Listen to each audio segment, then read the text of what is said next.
Everyone's going wild over the brand new full dive VR MMORPG, Kairos Revolution Online **Aka **Ero**. In this game, players can hit stream and broadcast their adventures live so the whole world can watch the chaos unfold in real time. Right at the beginning, you've got to pick your side, Walst Kingdom, Grania Empire, or the Marx Republic. Then our protagonist fires up the game and logs in. The map flashes 3 legendary nations, the exact places where almost every player's journey kicks off. Something feels wildly off now. A weird, unrecognizable object suddenly bursts onto the screen out of nowhere. While everyone else stays on the mainland, our player slides out a map to a totally cut-off island, so remote it feels unreal. The boundless empty ocean stretches out like it's holding its breath. Yep, there's a secret starting point hidden in plain sight. He pops into the world, instantly sure he made the right call, then lands on an uninhabited island where nobody's been there. Massive hit, people went wild. You see, our protagonist hunted for hours just to find one peaceful spot to live slow and quiet, but the mainland was so packed it crushed the dream. Right when he thought it was over, he finally saw something. There it was. This is the place. And just like that, he kicks off his one-of-a-kind journey on a pristine, untouched island. No one around, just him. Right as he's soaking in the sights of his brand new home, a notification suddenly erupts on his screen. The second he steps onto the island, the game practically throws a mountain of skill points at him, because he was the first to spot it, the first to land, and even the first islander. But reality smashes in. An empty island with no people still screams one thing: monsters. And his starter kit is basically a rickety dagger and some plain, beat-up leather armor. That grim truth crashes into him. On this island, he isn't the hunter anymore, he's the prey. He flashes a plan on the spot. If he can't win, he'll just sprint for his life. He slams those skill points into action right away, mastering dagger and dismantle on the spot. His stomach growls like a war drum, demanding something to eat. Alright, first thing, we secure a food source. He spots a tree in a flash and snatches up a stash of pawpaw fruit. Just as he's scrambling to knock more down, he suddenly stumbles into a brand new throwing skill. With both arms stacked high, he cracks a joke. Man, this is starting to feel way more like a farming sim than a real mission. Alright, it's taste test time. Let's see what this thing really brings to the table. He sinks his teeth into it. But right when he's about to take a bite, something snaps his eyes to the grass, a vikibit, a rabbit-type monster that drops meat when it shows up. His hunter instincts snap to life. He just learned that throwing skill, and this is the perfect moment to test it for real. He lets a fruit fly and it slips right past him. Then he swings again, but he misses one more time. He wipes the sweat off his brow and realizes this is way harder than it looks, so he locks in and focuses. He sucks in a deep breath like he's bracing for impact. And slams it straight in right on target. He couldn't believe it. Somehow it actually worked. And then boom, his very first kill shoots him straight up a level, and he's officially level 2. With every new rank, the points pile up. He weighs a balanced build for a second, then slams the brakes and dumps everything into luck. With his stats finally set, the night starts to drop in like a curtain. Now that his first meal was locked in, the protagonist fired up a campfire and cooked the vikibit meat. He was stressing out, desperate to figure out how he was even supposed to start it. But with that mountain of skill points, he just grabbed what he needed on the fly: woodworking for a skewer, stone masonry for a stove, and even elemental magic to light the fire, and the taste hits you like a punch, brutally bland. Now that the food was handled, his next mission was finding shelter. He flicks open the crafting menu and boom, realizes he can build a log house by stacking woodworking and carpentry together. But that means we need logs, and to get logs, you've got to have an axe plus the right logging skill. A whole new wave of demands just landed. He decides that's enough for tonight, grabs an easier route, and pitches a shaky little tent made from driftwood. Right when he reaches to stretch, a notification tone suddenly blares. A system message flashes out of nowhere. Mian has started watching, and trust me, she's not alone. He snaps his head around, stunned. This notification isn't about some player at all, it's about a stream viewer named Mian. Little flustered, he blurts out a simple hello. He hurriedly taps through his settings, breathless with disbelief. Streaming was on by default, even though he'd picked this remote island in the first place just to vanish in peace. Mian stares around and mutters that the vibe feels completely different here, and he can only nod, because he knows he's miles away from every other player. He tells his new viewer, "Hold up, I was literally about to log off for the day," right before he stops. Mian understands. The sharp see you again, Mion tears out of the stream. With silence swallowing everything once more, he finally goes through with it, logging out for good as dusk creeps in. Just as he's about to step out, Mion's voice hits him one last time, "I'll come again." A soft smile flickers across his face, and for the first time, this lonely little existence doesn't seem so empty anymore. Right before he logs out, he flashes one last thought: tomorrow's mission, set up a tent, then go exploring the island. With a sharp click, he rips off the VR headset and bursts back into the real world. He drops the gear down and calls it a night. His day's stream summary confirms it: just one lone viewer showed up, Mayan.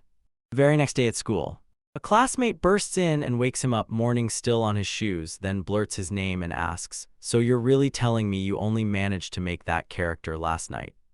This is his buddy Nato, who nails it and correctly guesses that Shu pulled an all-nighter, grinding the brand new game. Nato demands his in-game name, and while Shu's still half asleep, Yuta deadpans it, so hard that it leaves Nato utterly baffled. Shu finally cracks a grin, admitting, "Just kidding, like, yeah, it's me, same Shu as always." Nato leans in, eyes locked, and fires off the million-dollar question: "So where do you start?" Shu freezes on the spot, wrestling with how to explain his secret location without giving it away. Nato snaps everything together with an explosive shout: "Seriously? You're telling me you were the one from the world announcement claiming you found an uninhabited island?" She froze when she realized his big discovery got blasted to the whole server, and right away Nato starts eyeing a restart for his own character just to snag the same sweet bonus. Their gaming talk gets yanked to a stop when a girl with glasses and a braid strides up to their desks. It's the class rep, and she's come straight up to call him out, reminding him he's on duty because he totally forgot to submit the class report. Pure panic, he rockets upright, blurting apologies nonstop because he forgot his duties. The class rep keeps her cool and confidently says she's pretty sure she left the report notebook right on the teacher's desk. He tears through the desk in a panic, but it's totally, brutally empty. Notebook's gone nowhere to be found, and Nato shrugs like, "Guess someone else grabbed it for me, huh?" Nato drops the bombshell: his duty partner is none other than a girl named Izumo. She suddenly realizes he's barely ever said a word to her. He realizes he has to track her down and beg for forgiveness right now. Outside classroom 1B, the tension hangs in the air. And there she goes, straight for the door, like she's about to make everything explode. He blurts her name instantly. He whips around, totally stunned. Sue drops everything, blurts out an immediate apology, and offers to take the next report so he can make it up. He's so rattled he blurts out, asking if they can trade off the duties. Izumo looked totally stunned by his sudden, explosive outburst. Red-faced, Izumo hesitates for half a second, then quietly nods and agrees to his offer. Before you even finish your first word, she whips around and bolts out of sight. Class rep marches up to the show, totally baffled, asking where Izumo vanished to. Zhao snaps that she bolted right after he said he'd take care of the report. Class rep looks worried, and you can see them overthinking Izumo's every move. She says Izumo's still not really found her footing in the class yet. "This is your shot, Shu," she says, admitting she's been hunting the right moment to talk to Izumo too, but every time she tries, the timing just slips away. Even with his energy drained, he just lets out a half-hearted hum and won't commit to anything. Nato jumps in right as the moment hits. He shrugs and tells the class rep she'll get her chance someday, but she lets out a heavy sigh at his way too lazy optimism. School day's finally done, and you can bet Shu's mind is sprinting straight back to his island adventure. Next morning crashes in like a countdown, ready to flip everything upside down. Shu's pounded the pavement as he sprinted towards school. On a packed morning train, standing shoulder to shoulder as the doors hissed shut. He lets out this huge yawn, and you can practically see that all-nighter finally catching up to him. Right beside him, another student is glued to their phone, binge-watching a famous IRO streamer. But all the show can focus on is how brutally, impossibly sleepy he is. He decides to hit the sheets earlier, but just as his plan clicks in, a soft voice beside him cuts through his thoughts. He freezes, totally bewildered. And there he is, right beside his partner Izumo, getting squeezed into the crowd so tight it's downright uncomfortable. His eyes blow wide like he just saw something that can't be real. He realizes Izumo thinks we're riding the same train. The packed car feels like a pressure cooker already, and another passenger is snapping about someone getting way too close. Shu yells her name, and she jumps like she got burned. Trying to play it friendly, he slaps on a smile and blurts out, "Good morning." Izumo murmurs the reply, but the moment the words leave his mouth, he's visibly crushed under the weight of it all. Right then, the train jerks hard, like it's getting ripped off the tracks in one brutal lurch. They lurch and scramble, fighting for grip on every step as they nearly lose their footing. Shu snaps, "Are you okay?" and she barely nods like she doesn't even trust her own voice. But as other passengers start grumbling, the bad vibes slam down harder, and shy Izumo curls in on herself, shrinking into silence.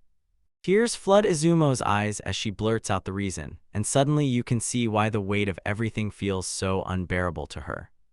She tilts her gaze up at him and quietly, sincerely thanks him. He clocked the pain in her eyes, clenched his fist, and swore he'd be there any time she felt overwhelmed.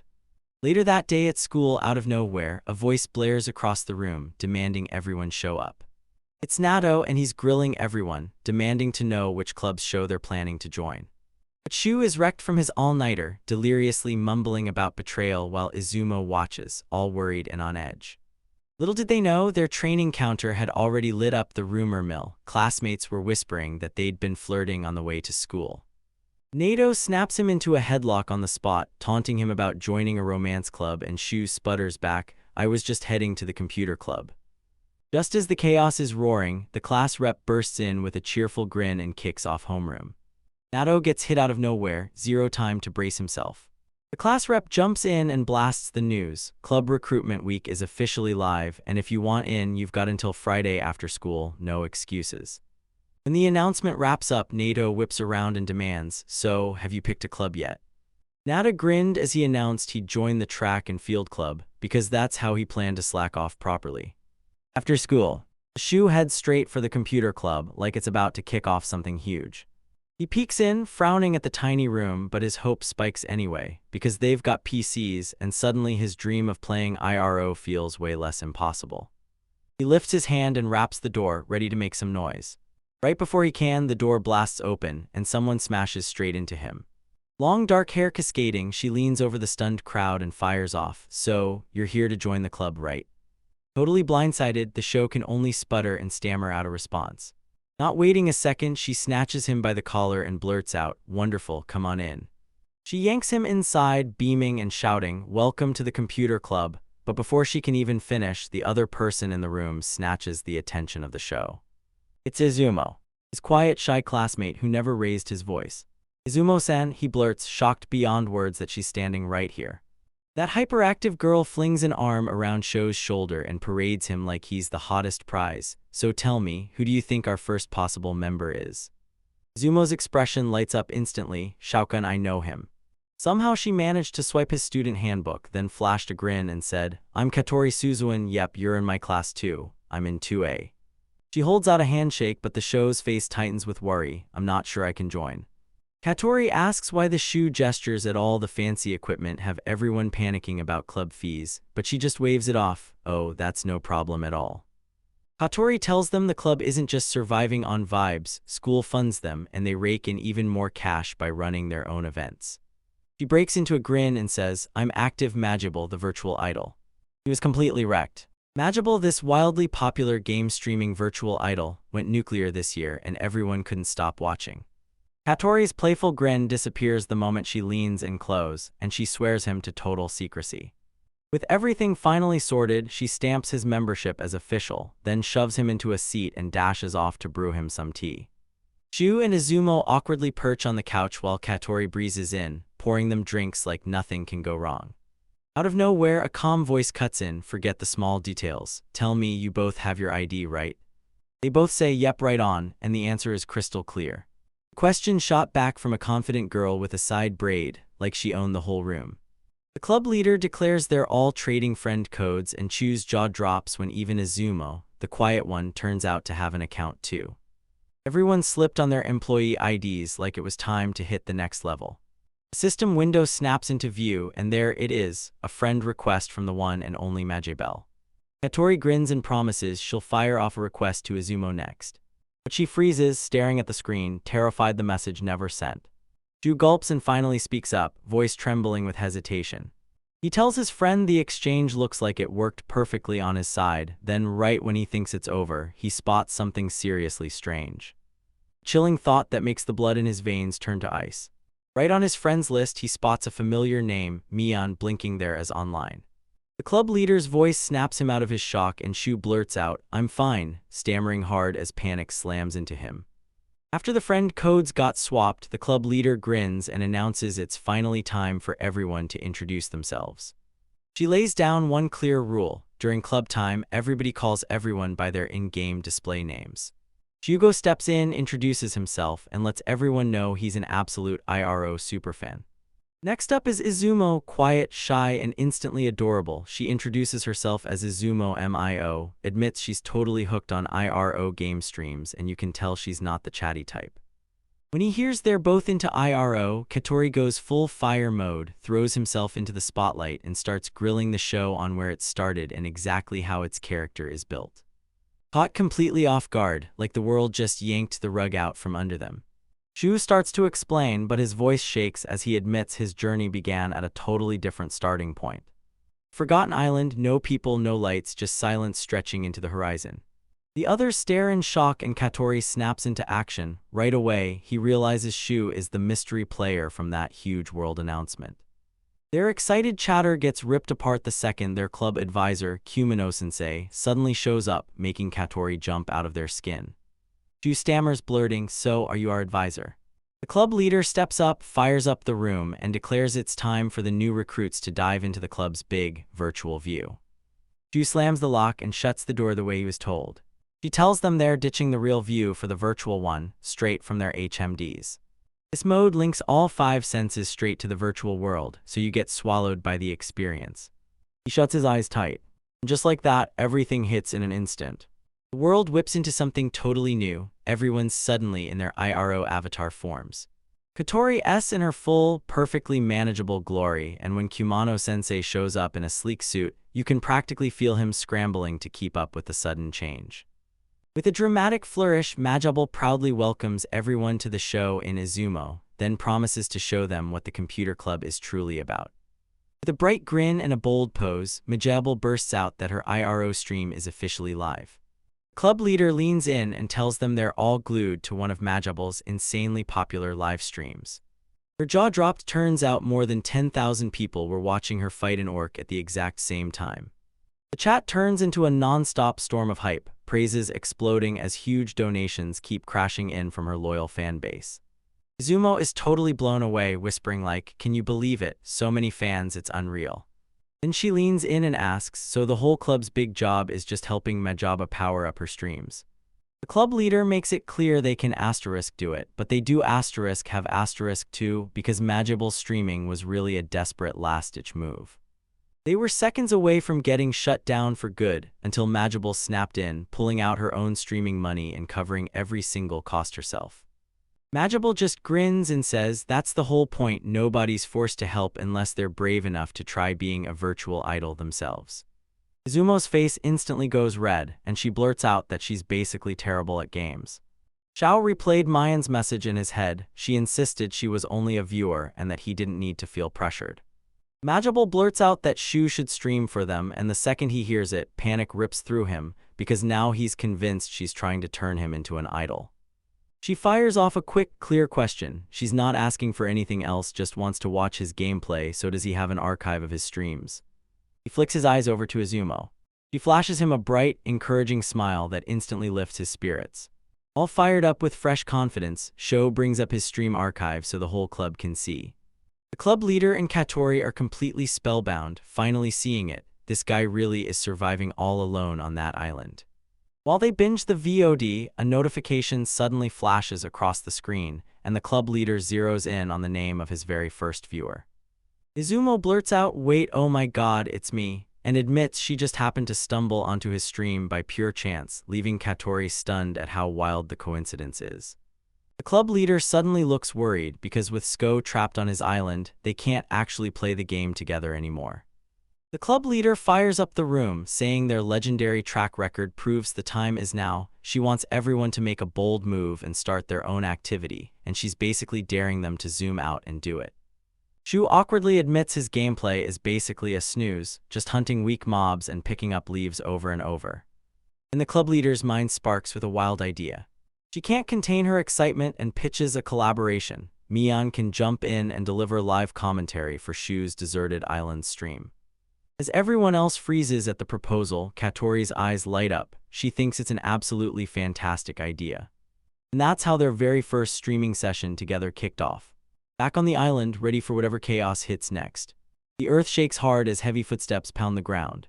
A savage growl tears through the air like a warning from the dark. Suddenly, a massive bear-like monster crashes into view, towering over everything like it owns the sky. A supposedly peaceful, totally uncharted island becomes the backdrop for the whole crazy show. Right as the stream is about to kick off, Shu's thoughts snap back to his very first, painfully awkward run-in with Izumo. He still remembers her bursting into the moment, spotting him, and shouting his name like it was a lifeline. But the club leader's voice in that virtual club room yanked him right back to the present. She slams down the official command and kicks their practice run off. System notification flashes on screen. Mion has started watching. From the sidelines, Katori and the club leader lean in, eyes locked on the monitor as the test stream blasts onto the screen. The leader pulls me in and drops some crucial advice. Steer clear of words that stir hate, and most of all, don't overload yourself with the kind of pressure that comes from trying to look flashy. Yeah, the club's dreams were already way past him. Everyone was firing up ideas for edited videos and throwing around commentary track plans. Joe's plan slammed into a wall the moment he had to confess he's got zero editing skills. Right as everything hits a snag, Mion's voice cuts in, and she promises to handle every single bit of the editing herself. Now that the problem's gone, she practically can't wait and pushes, "Let's fire up our practice stream." As the stream kicks off, Mion leans in and demands to know what Shu's got planned for the day. Shu snatches a look at his map, then sets off to scavenge woodworking supplies along the eastern coast. Mion makes a solid point. What's the point of logging out on some deserted island? She explains it straight. The sleep log out feature actually restores his MP, and that's a lifesaver for survival. She paints a stark contrast with the city. Log out without an in, and your pockets get snatched clean in seconds. It's supposed to fight inflation, but it leaves me with one brutal question. How much cash does this show even have? And when he answers, I'm dead broke. Mayana stunned, she kicked things off with 30,000 iris, but when she realizes this deserted island start means you're basically starting with zero cash, her jaw drops. But then he blurts out that he scored something way better, an insane stash of SB. He instantly sinks into a whole stack of skills. Mion can't believe he's still got 31 SB in the tank, and when they ask what he needs next, he immediately starts weighing a fishing skill. Mion smirks at his unbelievably boyish plan to use earthworms as bait, and Sho fires back that he's already headed for the cliffs. He bursts out of the forest straight into the open, revealing a mind-blowing panorama of the shimmering ocean, sparkling like pure starlight. Mion is completely mesmerized by the breathtaking scenery. She couldn't believe he really tracked down a spot like that, turning to ask if he'd planned to end up on a deserted island from the very start. She admits that even though he'd been wishing for something like this, it still took him a brutal 4 to 5 hours of non-stop searching to finally track it down. His hardcore dedication lands and an awkward silence crashes down. Right away, the show worries he's pushed too hard. But right as they start talking, their moment gets ripped away. A sudden crack from the woods makes the entire show snap their heads around. Gazing into the thick, shadowy forest, he can't stop wondering what in the world could be lurking out there. Mayan demanded to know what was wrong, but Shu was already 2 steps ahead. He burned his SB on presence detection the second it mattered. He tells her he's heading out to check the sound. And for extra safety, he wastes no time. He immediately learns presence concealment too. He slips into the bushes like a ghost, hunting for the exact spot where the noise is coming from. Peeking through the leaves like something watching back. He spots it instantly, one ugly little goblin, wandering alone through the clearing. Mion can't contain himself. Finally, it's starting to feel like a legit RPG, and Sho nods right along.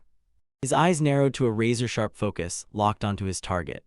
Once the goblin slips away, Shu immediately decides to tail it. The creature keeps moving like nothing's wrong, totally clueless that the player is creeping after it from the darkness. Right as he feared it would happen. That lone goblin wasn't alone for a second. It was herding him straight into a camp packed with at least 20 more. Mayan asks to take them, but Su shuts it down fast. He knows he can't handle them alone, so he orders a retreat before everything goes south. He slips back into the shadows, vanishing like a whisper in the dark. From a safe distance, Mihin brags about his brilliant choice, and Shu can only chuckle nervously, admitting that it was a total close call. Mian gets curious and presses him, asking why he was so dead set on going solo in the first place. Shu admits he only wanted one thing: peace and quiet all to himself, no stress, no chaos. He admits that having other people around tends to throw his focus off. This makes Mian panic that her commentary is bothering everyone, but Shu shoots in with frantic reassurance, insisting it's absolutely not a nuisance. He grins warmly, confessing that he'd planned to soak up the game all by himself at first. He's honestly laughing and loving every second of this conversation with her. Mian lets out a huge breath of relief, like a weight just finally lifts off her shoulders. Back in the real world, Katori and the club leader absolutely crush Izumo with teasing after that adorable little exchange. And just like that, their rehearsal stream slams shut, ending the moment right on the spot. Xiao rips off his headset and the club leader practically cheers him as he's welcomed back in. That computer club girl yells, everything shuts down at 6 p.m., and suddenly everyone's like, okay, time to bolt home. Club leader nods and tells everyone to scramble and clean up fast so they can all bolt out together. They slammed the doors and locked up the club room. As he headed home, Sho grilled Katori about her usual streaming schedule.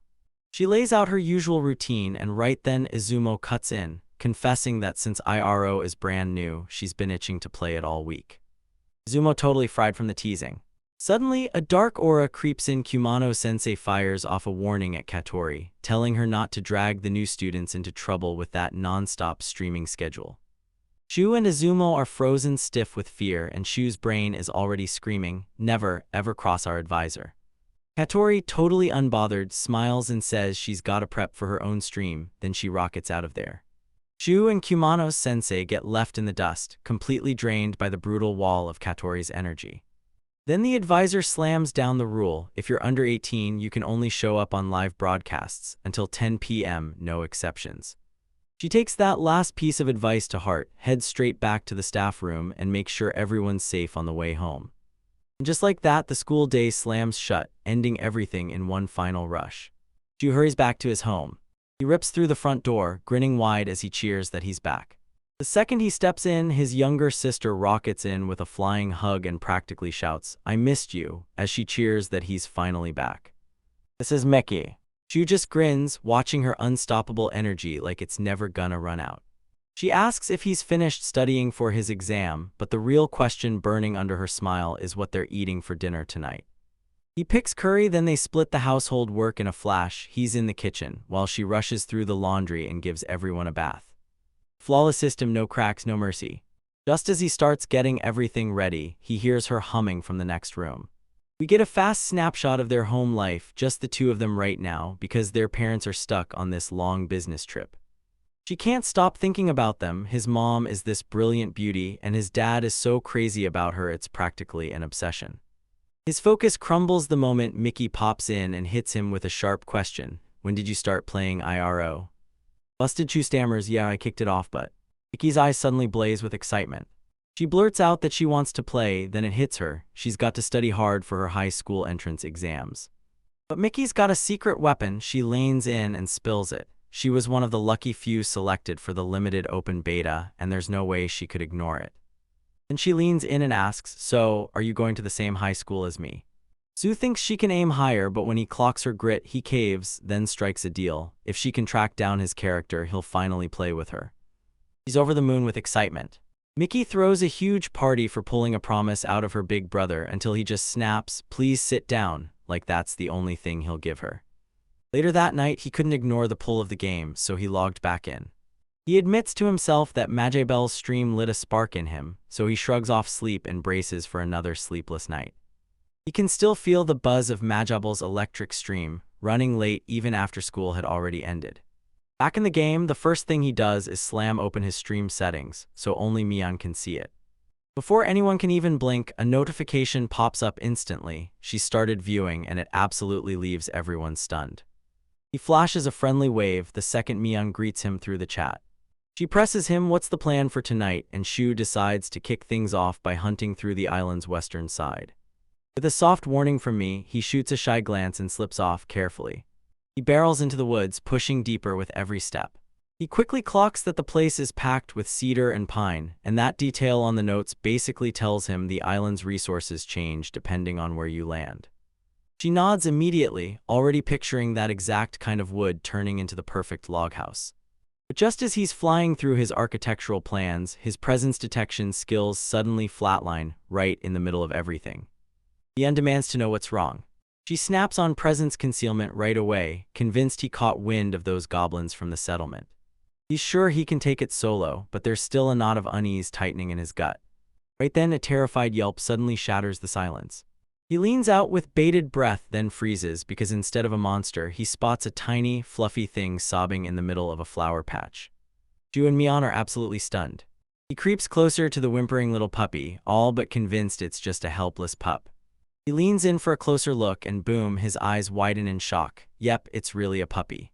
Mian can't even hide his shock as he blurts out to Shukun, why in the world would something like that be out here, all the way in the middle of nowhere? Her voice snaps from calm to worried as she blurts, is it hurt? Shu leans in, eyes sharp, she's right, now I'm wondering if I can fix it with a skill. He yanks up his menu in a flash, wait, do I have first aid in here? And then he grins, yep, I've also got gathering and compounding. He slams the button to trigger the skill, boom, a system message instantly cuts him off, insufficient tools. He just stares. That poor puppy whimpers again, and yeah, it looks like this skill demands bandages because your shoe is totally empty-handed. Desperation claws at him as he whips his eyes across the forest, praying he can spot something, anything to use as a substitute. Then he spots it, and his eyes lock on it instantly. He rips a long fiber strip from a nearby plant, and bam, your screen lights up. Senningiza acquired, this is it. Ju carefully offers the makeshift bandage to the puppy, cooing, there you go, just stay still for me, okay? As he tightens the bandage around the injured leg, a new message pops up, first aid worked perfectly. All right. That little puppy perks up in an instant, tail whipping like crazy. Shu smiles like it's all solved, all better already, then leans in and hey, you're pretty cute. Then my panicked message pops up on his screen, show behind you.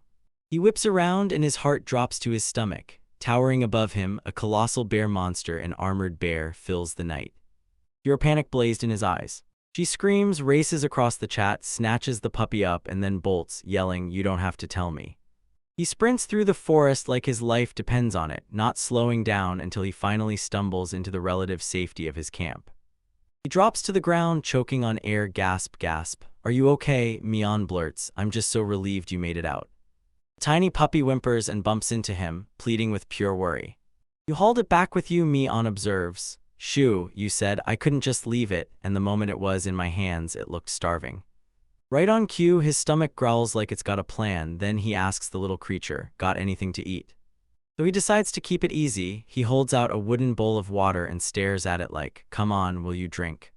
Those puppy dog eyes stare at the water bowl like it's a mystery, and the show holds its breath, terrified of what happens next. Success, it's finally started drinking, and the show lets out a huge sigh of relief. Mian's chat pops up and I'm freaking relieved because it's actually cheering you on. Shu beams, seriously, this feels like I've got a real pet now, and hey, do you want some meat too? He hands the puppy a piece of Vikabit meat, but it's way too huge for that tiny mouth, so Mian tells you to slice it up first. Alright, Shu realizes, fine, then I'll just grind out the cooking skill and master mincing. Right after, he hands over a perfectly prepared bite and says, here, try this. The little puppy cautiously licks the food right out of his palm. And then with a grin, they just gobble it up like it's the best thing ever. It's eating, Sho blurts out. Overwhelmed with gratitude, the tiny creature snuggles up against him. So cute it's unreal, right? Little ones are the best, aren't they? Mian's chat bursts onto the screen asking if he likes puppies, and Shu instantly thinks he's totally obsessed with them, but he knows he can't have one in real life. He's over the moon that the little guy warmed up to him this fast. Right when Mian realizes the puppy is done eating, he blurts out that something's way off, because a strange mark is starting to show up over its head.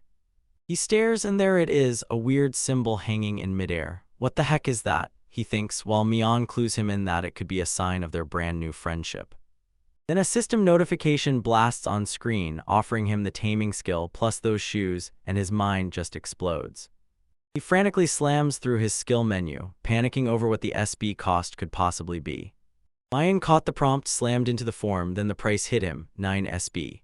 With 9 points on the line, Shu hesitates, because unlike his other skills that cost just 1 point, this is a colossal risk. Then he drops his gaze downward.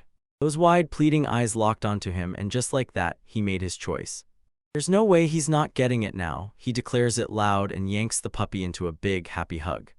He cashes in the points and that system message flashes, confirming the taming worked.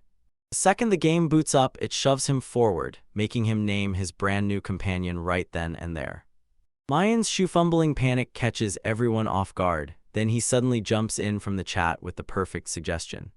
Loopy taps the shoes, boom, the face lights up, and I'm telling you, it's so cute it's unfair.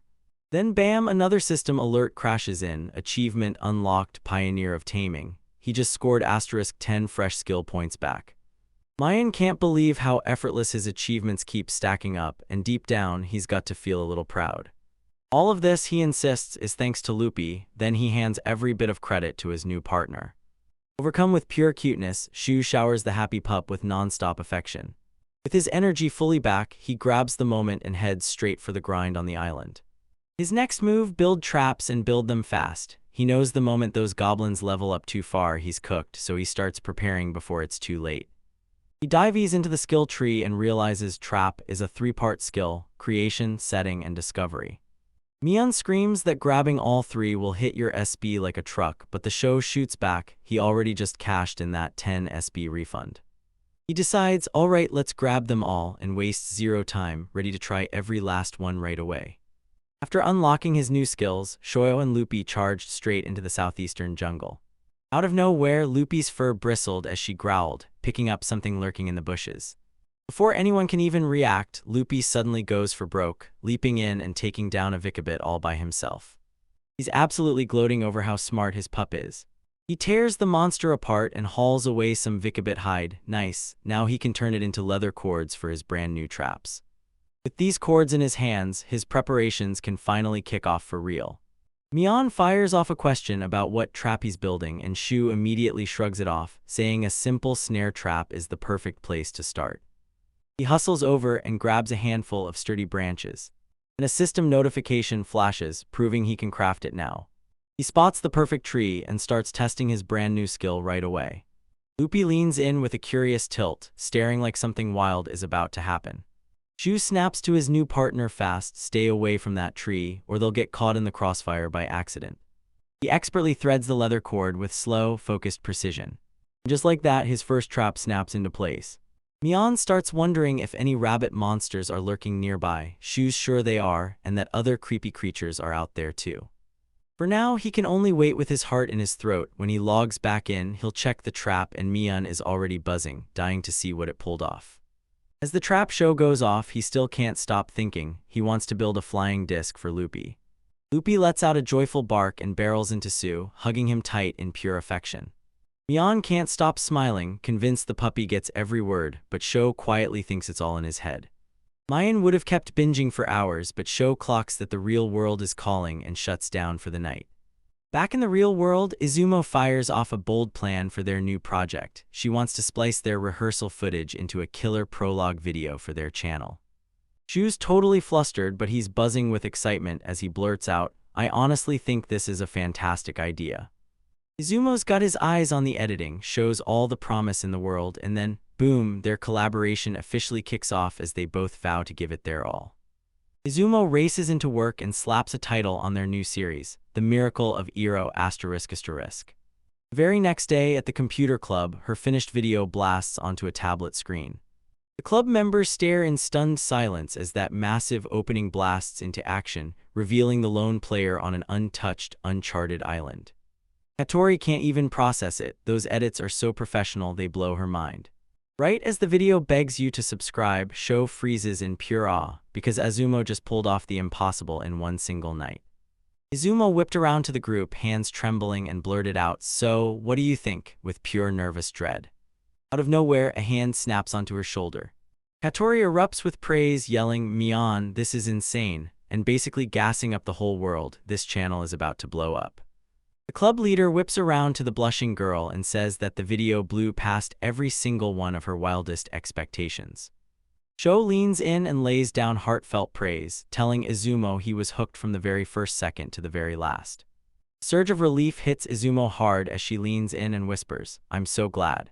His plain, heartfelt compliment hits her like lightning, and she blushes bright with pure joy. Then the club leader turns to their advisor and demands her take. Kumano-sensei leans in and calmly studies the video. Kumano-sensei fires off her professional critique. Sure, it's a long debut, but the sheer amount of info packed into that video sets the bar so high she makes her future uploads look like they've got to chase it. Shu nods along, realizing that his slow, careful gameplay might never land him on those big, game-changing discoveries. But then the advisor grins and tells them, lock in that slow-life vibe for your upload schedule too, turning the whole thing into a fun ride for everyone.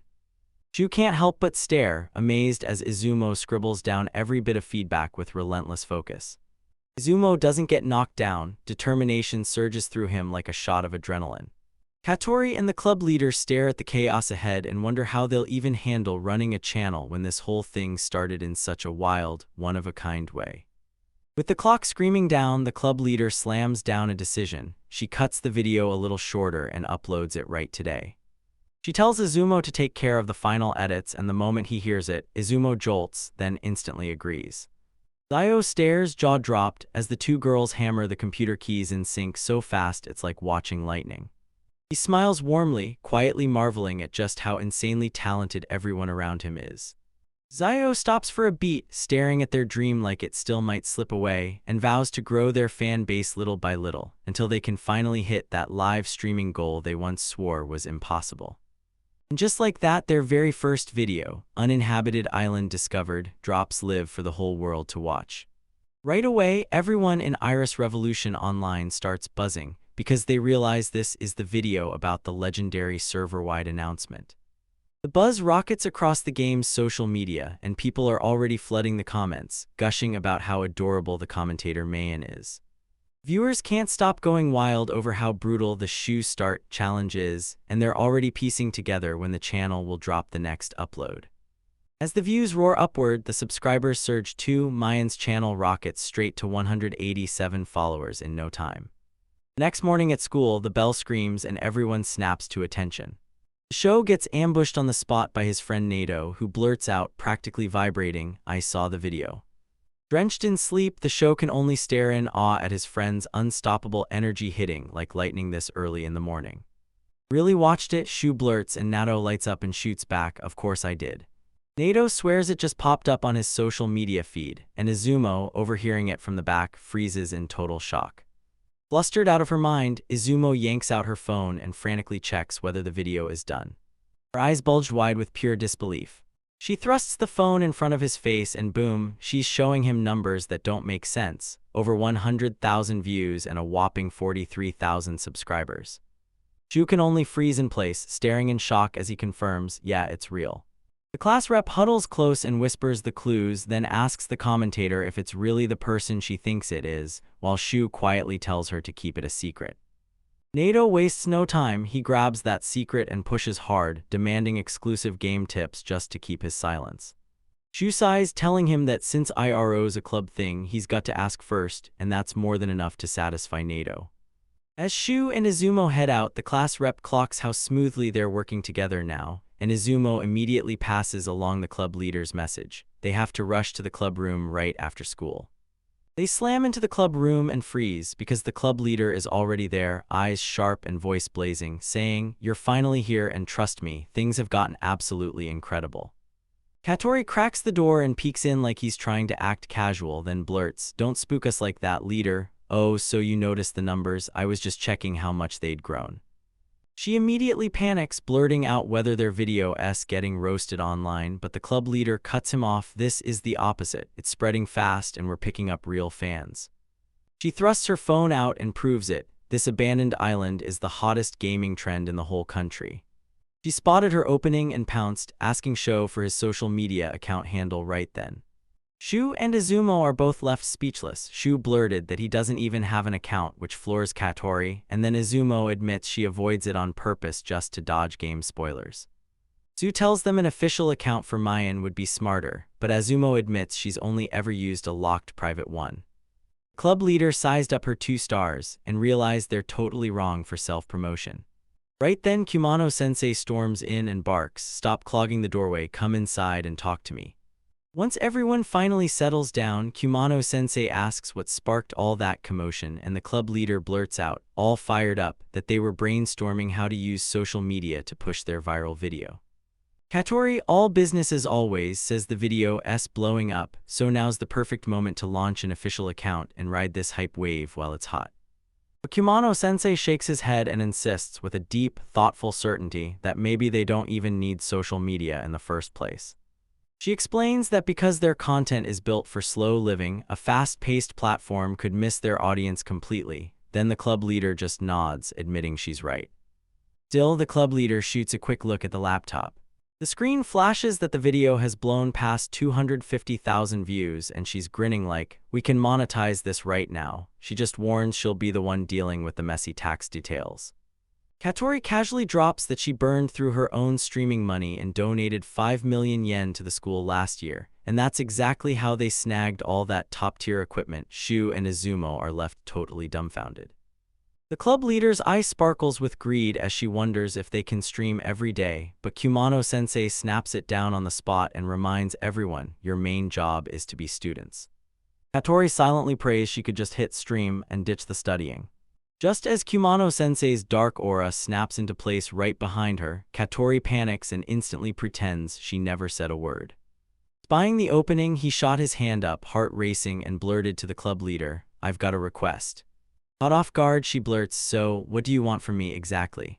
Club leader crowds in close, tells him to say it, and bluntly mutters that he looks like he's in real need of help. Before he can even move, Azuma bursts in. She's done with the draft for the next video, and she tells Shu and her to jump into IRO while everyone else reviews it. Shu blurted out fast, is it okay if I tell my friends what I found on this island, the skills and everything? The club leader shrugs it off completely, saying, let them get jealous, because either way, they'll never set foot on that island.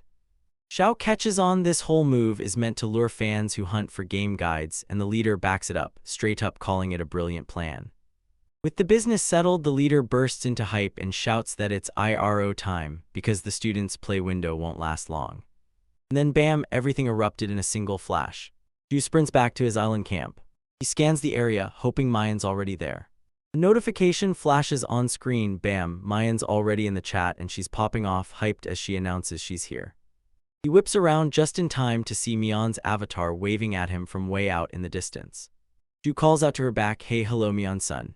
Mion looks a bit bothered by the way he's speaking so stiff and formal. She points out that he's got the nerve to call Nato by his first name, so now he's got to return the favor and use hers too. Flustered, he finally agrees, alright, starting today it's just me. He can't help but stare at her sudden request, and this awkward twist hits him hard as he considers dropping those honorifics. Right as Loopy gets lost in his thoughts, he suddenly snaps up and nips at his leg. He yelps in pain, sharp and sudden. Mayan snaps right away, asking if he's okay, and Shu reassures her, hopping on one foot while he stares at the spot that just bit him.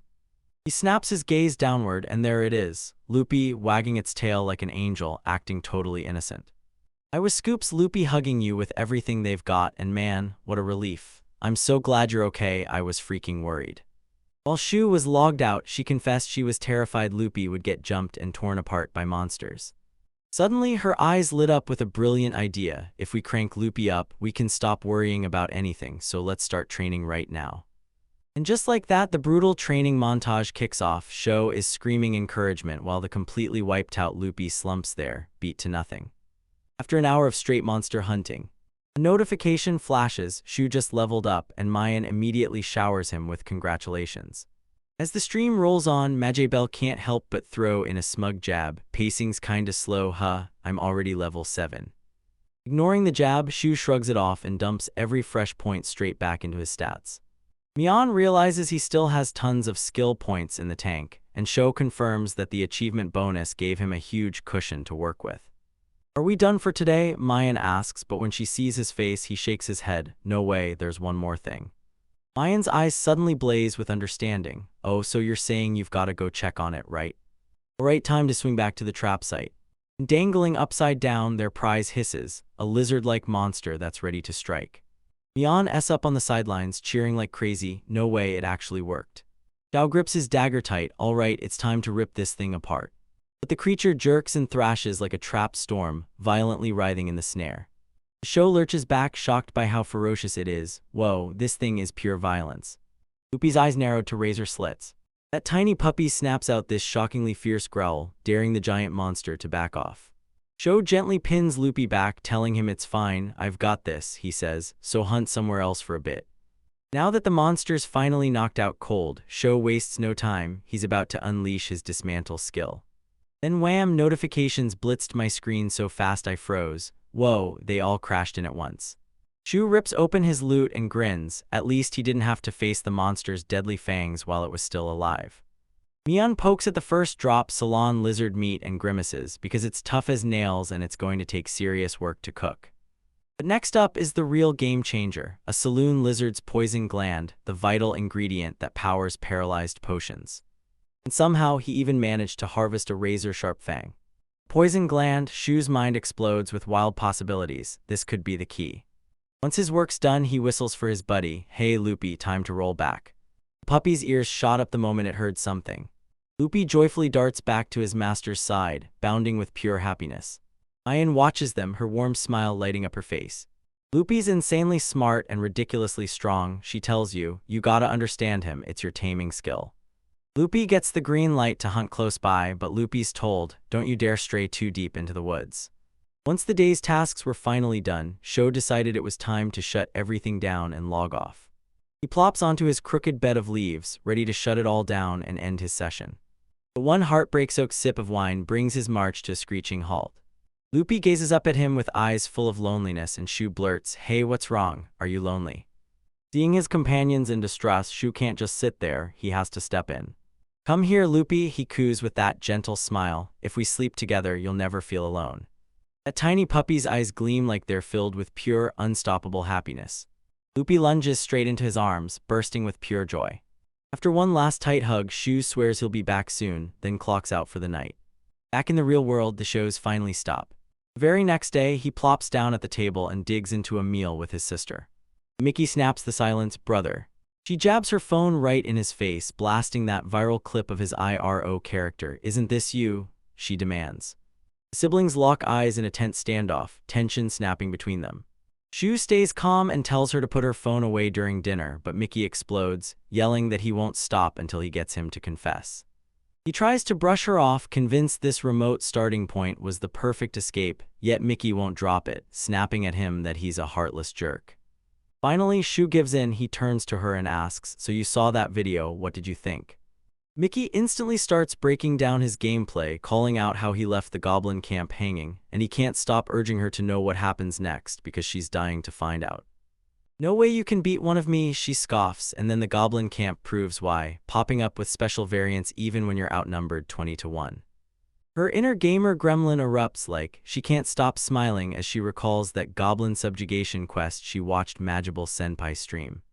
Seeing her eat so calmly, that move flips everything, and now the big question is, how do you even beat them? He even slips and calls her big brother, formally admitting she's the one with the superior game knowledge. That's all the push Mickey needed. She barrels right up to him, eyes blazing, and announces, I've got a plan. She leans in to hiss out her master plan, but Shu just delivers a deadpan line like, nobody asked. But while he listens, a tiny smile creeps onto his face and he can't deny it. No matter how cheeky she is, his sister genuinely planned all of this. Mickey barrels on, but the show cuts her off. I'm listening, I shout while my food goes cold in my hands. Plan locked in now, there's just one move left. Log in and let's get things rolling. Shulog snaps in, and I swear it materializes right in front of me. He blinked in surprise. Shu-kun, good evening. Her eyes shot wide in shock. He's already elbow-deep in crafting his next trap, yet he turns to her with a bright smile. Mion, good evening. Mion instantly spots her handiwork, so it's a trap, isn't it? Shu grins and confirms it. Yep, a brilliant one. I picked it out with my own hands. Once all his prep was finally done, Shu shot up to his feet, all set to strike. Now that you're here, let's go smash those goblins, Loopy. Loopy barked with pure excitement, over and over again. As they head out, Mion hypes her viewers. The main event kicks off in 5 minutes. And even with barely any notice, their channel's exploding. Right now, over 300 or 400 people are stacked up, just waiting for the goblin hunt to kick off. The last countdown kicks off, right now, and the clock is merciless. Ayan draws in a long, trembling breath. With a bright grin, she hits go live. Good evening, everyone. I'm Mayan, your game mystery hunter. Meanwhile, Sho and Loopy hunker down and wait, eyes locked on a pop-up screen as her introduction plays. He can't stop noticing how shaky she seems, like she's bracing for something any second now. But Mayan snaps into her stride fast, practically breathing out with relief because the chat is blasting her with pure positivity. Then the first massive question hits, how did you even find this player? And Mayan just freezes like she's been punched. She swears it was just a fluke. She was scrolling through fresh streams when she spotted Shu's wild, unique hair color, and that's what sparked her to say something. Chat keeps pressing, asking her which other streamers she's hooked on. Blushing hard, she blurts out that she's obsessed with the one and only Mageable, and the whole chat erupts in instant agreement. Mian spots the chat going wild and grins, teasing them that she's got a happy surprise lined up for today. And boom, Mageable, the one and only, drops into the stream as a special guest, and the chat explodes into pure chaos. Mageable throws a huge congratulations to Mayan for her debut, and the moment they start talking, sparks fly, leaving you grinning like the whole world just clicked. Back in the real world, Katori leans in and says she's only here to support, then she snaps the spotlight right back to what's happening on that island. The stream swings back to Sho and Loopy, and they formally greet both Mian and the shockingly unexpected guest, Mageable.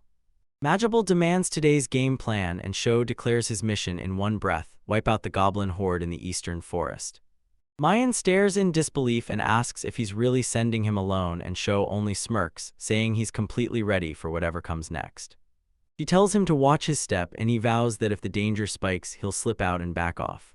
And with that plan locked in, the Shoei's sneak crept toward the target, until they stumbled into a clearing packed with a tight little group of goblins. He scans the camp with sharp focus, then slips into full reconnaissance. He snaps his eyes around the scene. 3 goblins stand watch right in front of him, and a 4th is huddled by the fire right in the middle of the camp. Shu figures the rest of the horde is packed even deeper inside the cave. All right, we're starting now. He fires up his presence concealment skill and vanishes from sight. Once his footsteps vanished into total silence, they'd never hear him coming. He kicks things off by making noise. He whips a rock straight at one of the lookouts to pull their attention away. It's a total bullseye. Mayan blurted from the sidelines, nice throw, and you could tell it, every hit was proof of what you learned from Loopy. She scoops up that proud little puppy in a huge hug, beaming like we nailed it, while Majoba watches the whole moment with a warm smile. Back at the camp, the goblin staggers in daze, totally lost, while another goblin creeps in to investigate. Shu readies his next strike. While the guards are stuck in distraction, Shu flips the plan to the next move, and he commands it like, draw them out. Cocky smirk that screams, I've already got this. He whips another rock through the air, and it smashes a second goblin right in the face, square on. With the goblin's focus now locked on him, he and Loopy bolt like their lives depend on it. He throws the signal, let's go Loopy. He crushes a twig under his boot on purpose. Then he barks at Loopy to slow down and drop back. He whips his head over his shoulder. And like it was plotted down to the second, the whole goblin patrol spills out of that cave, raging at the world and itching for a fight. From their spot in the stands, Mian leans over and lays out Shu's trick to Mageable. He's luring them in, pushing just hard enough that they can barely stay in his wake. Mageable stares in shock, then bursts out, that's a flawless kiting maneuver. After dragging them just far enough, Shu and Loopy dove behind a huge rock and flipped the switch on presence concealment. The goblins skidded to a dead stop, totally stunned and utterly confused. They scratched their heads in total disbelief, trying to figure out where their prey disappeared to, while Shu smugly lurks and watches from his hiding spot. Right when they're about to quit, a loud rustle from the nearby bushes yanks their attention in an instant. I'm telling you, something is definitely moving in there. Suddenly, a furious horde of Saloni lizards explodes out of the foliage, hissing and screaming like a living nightmare. They barrel in on the unsuspecting goblin patrol, straight into the trap, no escape. Mian tells her that Shu's been using those lizards he caught earlier as bait, then turns to Mageable and demands her call on what he should do next. Mageable studies the chaos and decides the smartest move is to crush them in one go, before they can slip back into their cave. Mayan nods and snaps that if they're allowed to slip back into their cave, it'll become the biggest disaster of all. Shu already has his next move dialed in. Goblins snap their heads toward the trees, something calling from the shadows. Shu steps into position, ready to strike. He yanks the hidden tripwire tight, setting the trap in motion. He slams the trigger on his trap. Goblin gets yanked out of nowhere, right by the ankle. It got violently ripped off its feet. and blasted him into the sky while the whole patrol gets caught, yanked tight, and trapped inside a gigantic net. Mjaln and Majibal get utterly blown away. This power is unreal. Mjaln erupts in cheers, while Majibal praises the genius move that let them win without ever stepping into a direct fight. Sho can't stop grinning because he remembers exactly how fearless his sister was when she laid out this same plan. Plan mostly hers that she had sweated over until every detail clicked. As soon as he's back in the game, a trap skill up notification pops up, and yeah, everything clicks perfectly from there. But right when he's celebrating, Lupi suddenly growls. She's picked up danger and won't let it slide. Right before the show even gets a chance to react, 2 projectiles blast out of the trees, screaming toward them. He's totally defenseless.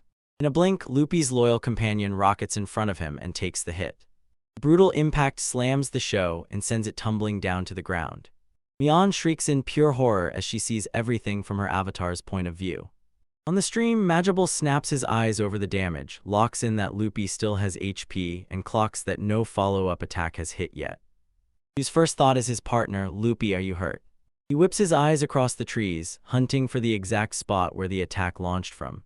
But the real nightmare bursts out of a cave, an enormous goblin leader backed by a goblin magician. His hands clutched the shoes so hard his fingers trembled, and his face went stark pale with pure shock. This new boss is totally on a different plane, way beyond the grunts he just trapped.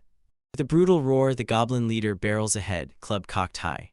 Pinned to the ground, Shu can only stare in pure terror as the massive weapon crashes down. Oh no, this is bad, like unbelievably bad. Lupi blared, "Get back," as screams tore through the air, desperately trying to shove his injured companion into safety. The goblin leader hurls out a guttural mocking laugh. Scrambling backwards, Sho gritted his teeth. Damn it, there's no time to rest. His first thought goes straight to his partner, Lupi, are you okay? But Lupi isn't backing down. He plants his feet, standing between the show and the 2 bosses. Shu knows this is a suicide mission. Lupi, nothing you do will change it. You can't take them on by yourself. But the moment his hand slid toward his belt, a wild idea ignited, and then he stopped dead. No, wait a minute. He sees it, and the goblin leader's eyes snap right onto that tiny, defiant puppy, locking in like it's the only thing that matters. The opening door if I move right now. The shoe snaps into motion, boom, as a dagger whips through the air and he lunges like a storm. I've got this. His dagger plunges straight into the goblin leader's neck. But that hulking beast barely even twitches. It looks totally lost, like it has no idea what's going on. His shoes hit the ground, heart dropping, yet his desperate attack barely scratched him at all. But the goblin magician looked absolutely terrified, like something was about to go terribly wrong. And the leader's armor snaps and he buckles to the ground. I'm in shock. He manages to land the hit, but the moment the thing drops, it falls in this totally bizarre way. It's not dead. Look closer. A system window flashes. The goblin leader is frozen solid and won't move for the next 4 minutes. Shao clenched fist in the air. Did you see that? It worked.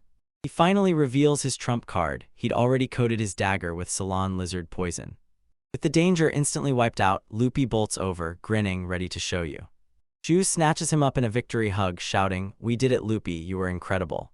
But there's still work to finish. Shu snaps with cold precision, whirls around, and lands the final crushing hit on the goblin leader, frozen in paralysis.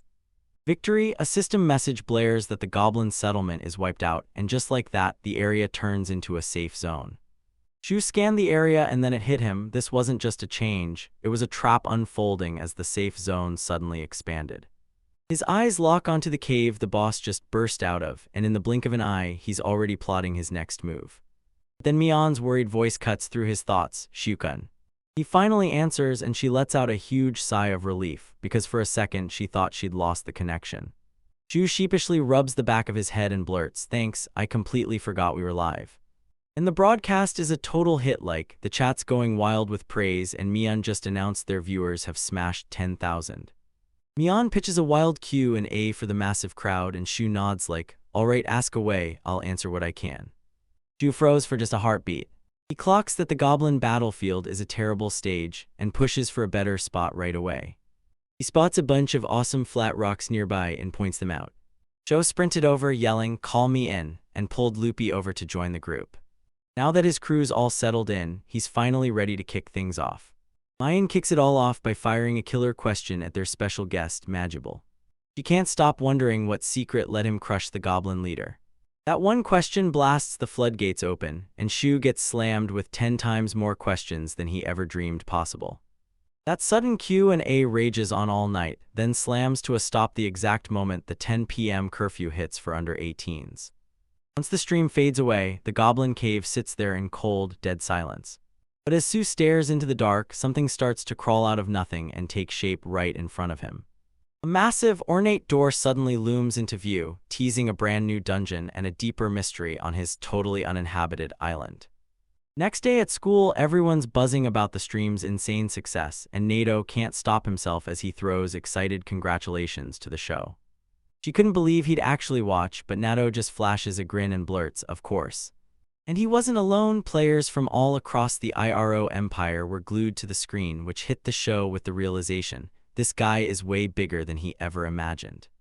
Nato blurts out that nobody has a clue about the uninhabited island, so Shu's stream is the only thing spilling real answers.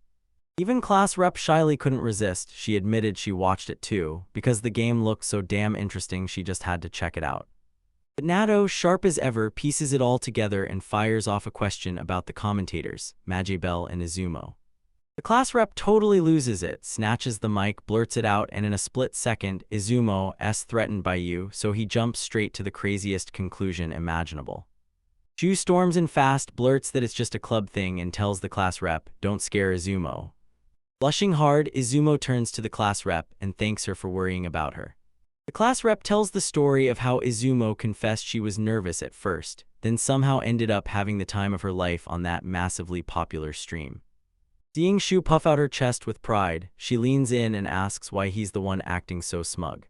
Nato just clocked how insanely enviable it was.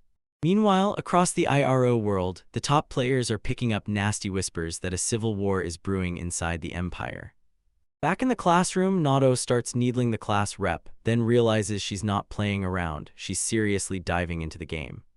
When she admits she's not used to playing with strangers, Nato tells Shu, "Just teach her," and another classmate points out how freakishly close they've already gotten. The chat snaps into full-on game mechanics mode as students pepper questions. Can you use bows, sling magic, and pick from all the different races? Her classmate leans in and says an elf would be the perfect class rep. She freezes, stunned by the wild pick. Nato grins and throws out a cheeky remark that elves are basically famous for their slender, gorgeous looks. The class rep's face suddenly goes totally blank, like all emotion just got switched off. She snaps forward with a punishing strike that lands instantly. Joe just stands there stone-faced, watching the whole classroom erupt into chaos. Soon it's time to log back into the game and jump right in again. Mion steps into the stream, itching to finally uncover what's lurking behind that mysterious door in the Goblin Cave. The entrance towers ahead of them, a pitch-black gateway that feels downright cursed. Right before they step in, Mion makes show her the loot from their last fight, and that's when it hits. He forgot to check it completely. He hesitates for just a heartbeat. He finally unveils his loot, a beat-up robe, 2 tiny magic stones, and a brand new beginner's grimoire, which means he can stop waiting and start casting magic. The grimoire powers him up with 2 core spells, Fireball and Earth Wall, and Mayan declares they're tailor-made for combat. With fire in his eyes, Sho snaps that it's go time, and declares they're heading into the cave to explore. Mion fires the question, "You really burned that robe you found?" And Sho snaps back that torching it is nothing compared to how much more meaningful it is to use it that way. Torch blazing in his grip, he and Loopy slip into the cave, only to find it weirdly, shockingly empty of monsters. Suddenly he slams the brakes and stops dead. The scene bursts into a huge, wide-open expanse, and he can't help but think, this has to be the new safe zone. But Mion snaps his focus to the far left wall, where a door sits there, waiting like it knows his next move. The system scans it and labels it an ancient magic door, an insanely ornate one at that.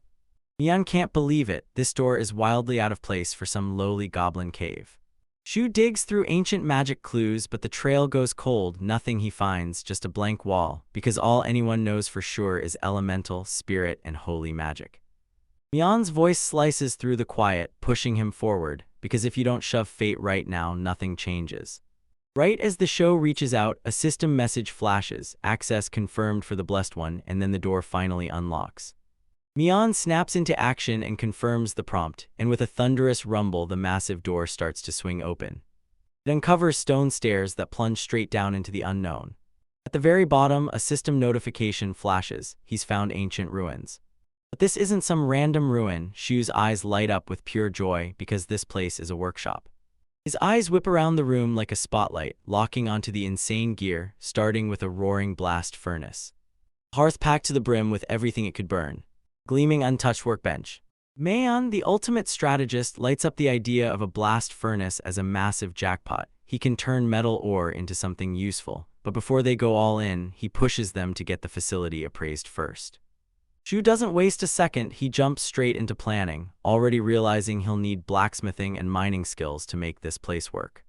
He slams open the appraisal window and boom, it's even better than he imagined. That ancient magic furnace runs on MP, not coal, a crazy rare setup that's perfect for his lone island. Right in the middle of their strategy talk, Lupi suddenly snaps to attention, her senses tingling like she just caught something. What is it, boy? Something's moving over by the hearth, isn't it? Hidden in the shadows of a forgotten corner, they spot a battered wooden box. Inside, he'll find every basic tool he needs to forge his first masterpiece, a hammer, a chisel, and all the gear to kick off the work. But the second he starts checking them, his gut drops. These aren't fresh at all, they're clearly used. So yeah, it turns out this wasn't some empty ruin at all, it was a real working blacksmith's forge, and he can't help but stare in awe. And then it hits him like a thought snapping into place. Wait, remember that other door we spotted? He blurts it out. Could it be linked to this workshop? And I swear, when I check, I prove his hunch is right. Alright, you ready? Shu asks, and the system instantly verifies his access, again confirming he's the blessed one. He shoves the door wide and darkness spills out, then boom, I see it, a dark tunnel just like I suspected. Yep, it's a passage. The road ahead is jagged and half-carved, then it vanishes straight into the dark gloom.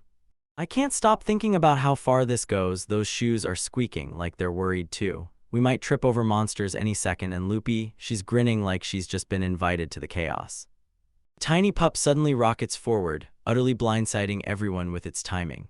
Watching his companion charge ahead fills Shu with a surge of courage, and yeah, having Lupi with him feels like pure reassurance. They dive down a long, winding path together, just daring fate to keep up. Right at the end of the tunnel spots its staircases. And right at the bottom of the stairs waits another fancy, ornate door, dead ringers with the one that led to the workshop.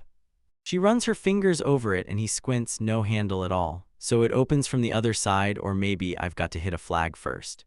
If that door leads to a dead end for now, then yeah, I've got no choice. I'm taking this other path and pushing forward.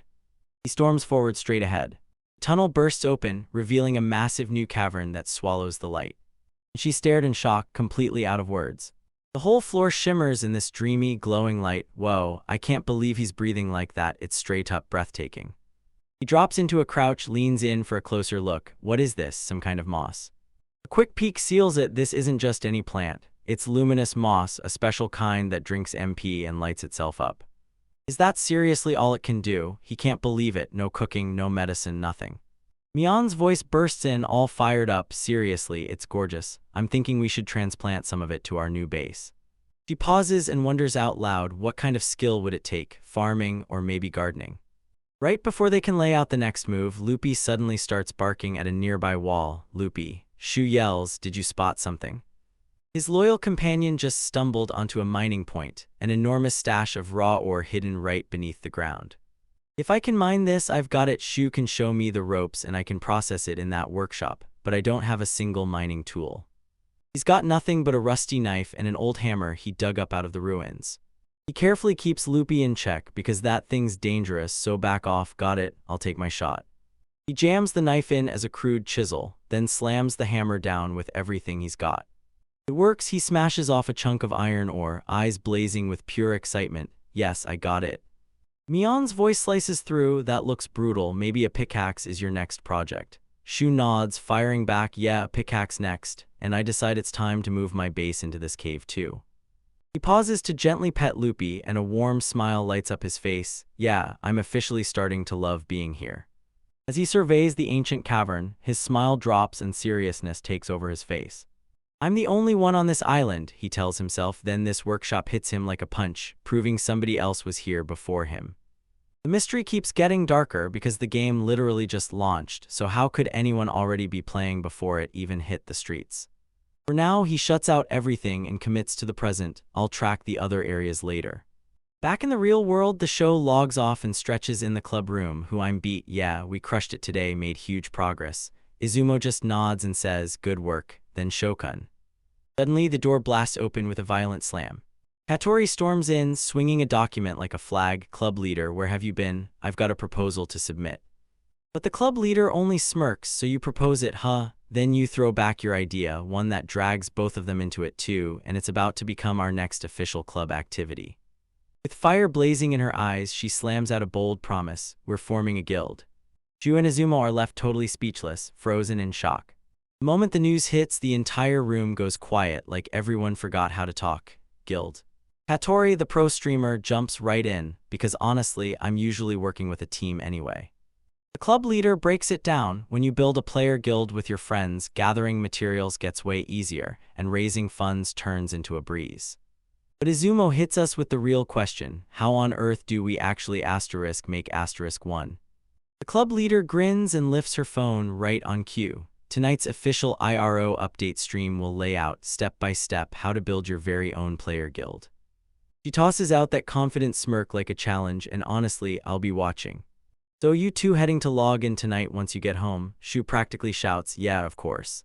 The club leader grins and shouts, perfect, everybody come watch the broadcast together. Then he yanks you into the virtual club room so you can all meet up. Right as they're about to call it, Shoot suddenly blurts out, club leader, I've got one question I need to ask.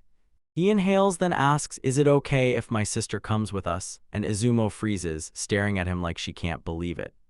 The club leader's eyes squint with suspicion and Shu's stomach drops instantly. Wait, he blurts, it's not a sister complex, okay? Just let me explain first.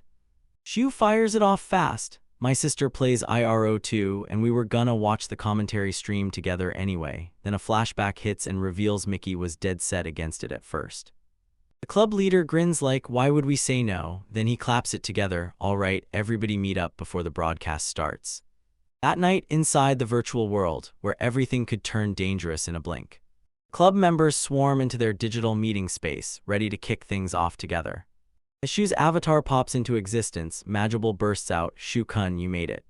A girl in shining armor strides forward, and I'm EC Mickey, the show's younger sister. You can call me Mihimi in-game. He flashes a graceful, polite bow that radiates respect. Majable and Mion clock her manners right away and are instantly impressed until she catches their eyes, smiles sweetly, and makes it clear. She's just acting the good girl to stay in control. He lets out a quiet sigh in his head, come on, you don't have to be so formal with them. Club leader lets out a sly chuckle, so you'll be joining our club next year, right? Behind beaming, everyone, I'm seriously counting down for what we're about to do together today. The club leader leans in and whispers the rules. She's pure intensity, and Sho can only scrape together a weak defense, but she's far from a bad person. Right then, the official IRO broadcast kicks off on screen. A host pops in, mic check 1 2, boom, it's live now, and yep, thanks for hanging on. GM Choco jumps in and introduces herself right alongside producer Misha P, and the club can't believe it, because the official staff looks way too young to be in charge. GM Choco, zero hesitation, let's dive straight into the new update details. First on the agenda, he helped player-led guilds rise to power, because until now, only the Adventurers Guild could hand out quests. With this update, players can finally forge their own guilds, post quest after quest, and rally the crew to gather materials, hunt monsters, and do a whole lot more. But here's the catch, forming a guild costs 10 white gold iris coins plus a letter of recommendation from a noble. The club leader's face tightens. A recommendation letter? The stream flips into a Q&A and boom, one question crashes right into his nerves. What are the ancient ruins? The hosts nod along to the world announcement, but Sho's stuck on one thing, he's sweating over that guild fee. That's way too expensive for me. Shu admits the discovery hit a little sooner than he ever wanted, and Mayan instantly gets it, so that's what the world announcement was all about. Suddenly Mihime cut in, my brother's the one who found it, right? She pushed a shaky smile, daring him to say yes. As the official broadcast cracks the mic and sign-offs for the night. The club fires up brainstorming on the spot, Majable groans over the noble requirement, and Mayan admits she has zero clue about any nobles. Mihime suddenly drops it with absolute confidence. If it's a noble you need, I've got the connection right here. Everyone freezes in shock. Club leader snatches Mihime on the spot. Tell me everything, now show me how you're borrowing your sister. As everyone else sits back and watches this new friendship bloom, Shu decides it's time to break off and head straight back to his island. He logs back in and bam, an ecstatic, totally loopy spirit greets him. Mayan's voice slices through the joy of the reunion, then he asks, "So what are we doing today?" Shu answers with Loopy in his arms, looking way too smug. "First, we're moving. This cave is getting tossed. Our new base is way better." Shu surveys his brand new territory, eyes sharp as he takes it all in. "This entire cavern should be safe now," he confirms. Mayan cuts in instantly. "All right, listen up first, we're getting the bedding made." Shu drags his trusty wooden raft from earlier over to work, gritting his teeth as he hauls it in. But right then, there's a problem, and it's about to blow everything up. The ground's a mess, he realizes. Mian leans in and says, "Then wedge a few rocks underneath and level it out." "That actually gives you a solid idea, good thinking. I'm going to use the stone wall." Right then, boom, a flawless stone block materializes out of thin air. "Is that magic?" Mian blurts, and Shu breaks it down. "Yeah, it's just a smaller version of the stone wall spell the goblin magician unleashed. If I line them all up like this, he's going to realize the answer the second he sees it." "Oh," Mian blurts out like it hits her all at once. "So yeah, we don't need the driftwood anymore." But the show suddenly hits a scary thought. What if these blocks vanish later on? He jumps in right away and offers to help. "I'll look it up for you." And I'm like, "Thank you for letting me help." Right after that, her voice snaps into a whole new gear. Uh-oh. She points it out right here. The wall's permanent, and the moment it hits, relief floods her face. Oh, good. She keeps going and drops a related entry on the strategy wiki about this wild thing called the Mageable Stonewall Incident. Turns out their friend Mageable once tried the spell right in the middle of a city. He blocked a whole street, kicked off a massive panic, and the city guard came storming in. "Sweet, permanent means we're safe," Sho shrugs, totally unbothered, while Mian looks wrecked just from skimming the chaos. Now that the groundwork's done, Zeke's ready to push to the next step. Once he transplants the luminous moss, the real move gets underway. But first, is there anything else we need to do? Mayan shot out another plan. "Wait, I remember seeing a river over on the east side of the Goblin Cave earlier. Why don't you go check it out right now?" It's only a quick ride from their brand new base. Nothing stands between them and the action. So Shu and Loopy hit the road together, hunting down the new area like it's full of secrets. The second we hit the shore, that crazy excited one dashes straight into the river, and Shu just reassures me like, "You're good, honestly, I wasn't even planning to fish." No, he's got another plan brewing. Mayan watches him toss something into the water and blurts, "Is that another one of your traps?" "Nope." Shu grins and says his dad taught him this trick to scoop up fish, and now Mayan's already imagining how he'll build a fish basket later. Mian nails the moment and snatches the truth. "So you're really using the lizard meat?" She's totally spellbound by the way he survives in the real world. "Shu-kun, you're incredible," she blurts like the words hit her all at once. "You really seem to know everything." And Shu just freezes, stunned by the sudden praise. He shrugs it off. "Turns out my dad just loves camping, so I grabbed a few things," but Mayan's still blown away like, "Dude, that's honestly incredible." Her intense praise catches her off guard, and a wave of flustered heat rushes over her. He pivots to Loopy and midweight tells her to ditch the boredom and go for a walk while the fish are still cooking. As they step outside, he sweeps the area with sharp, relentless eyes. He smirks to himself, imagining the western forest as the perfect spot to plant even more traps. He leans in and tells me, "Wow, it feels so peaceful today." But the moment he shows up, his presence detection skill explodes into action and shatters that plan in an instant. He's confused. He whips his head around, trying to figure out what set that alarm off, with something lurking nearby. Mian's voice cuts through the chat, sharp with worry, "So listen up and be careful." Then bursting out from the trees, a glorious pure white deer steps into view, right in front of them. Shu freezes in pure awe. "Whoa, that's a deer." He clocks how huge it is, and shockingly, it doesn't look afraid of him one bit. Mian leans in for the details, so Shu brings up the file. It's a gray deer, and once you taste its meat, it's insanely delicious. That last part snatches Mian's attention instantly. With me cheering you on in silence, it all snaps into gear. Now we're fired up and ready. All right, let's go hunt it. But then his sudden shout snaps the creature out of nowhere, like it's been hit with lightning. And just like that, it vanished. It bolted. Mian blurts like it's super sensitive or something. Shu can only let out a tired sigh and accept defeat. Dejected, he drops to one knee, peering at what the deer was munching on. He stumbles on a weird plant, yanks it up, and hunts down its info. Turns out it's called rixen, a wild grass you can use as an ingredient to craft antidotes. With bated breath, he takes a cautious nibble of the plant. Is it safe to eat this raw? Mayan asks, and Shu fires back. The deer ate it, so it's gotta be fine. Then he decides to grab some. Still, that mouth-watering deer meat won't leave his mind for a second. He rushes back to the river to make sure his fish are still okay. Mian asks if he's got any traps in the forest, but the guy grins and shuts her down. Hold on, I've got a better idea. I'm gonna upgrade the traps a little, he announces. He grins, says his current traps can't snag that deer, and immediately gets to work. He starts tearing fibers off the plant he just picked. Just listen, he weaves those twisting strands with practiced hands and pulls you right into it. He dips the fresh, newly formed cord into the river to soak it through.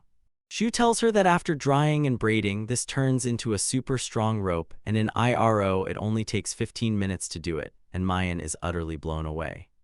He hustles and carves a sturdy drying rack out of a thick branch.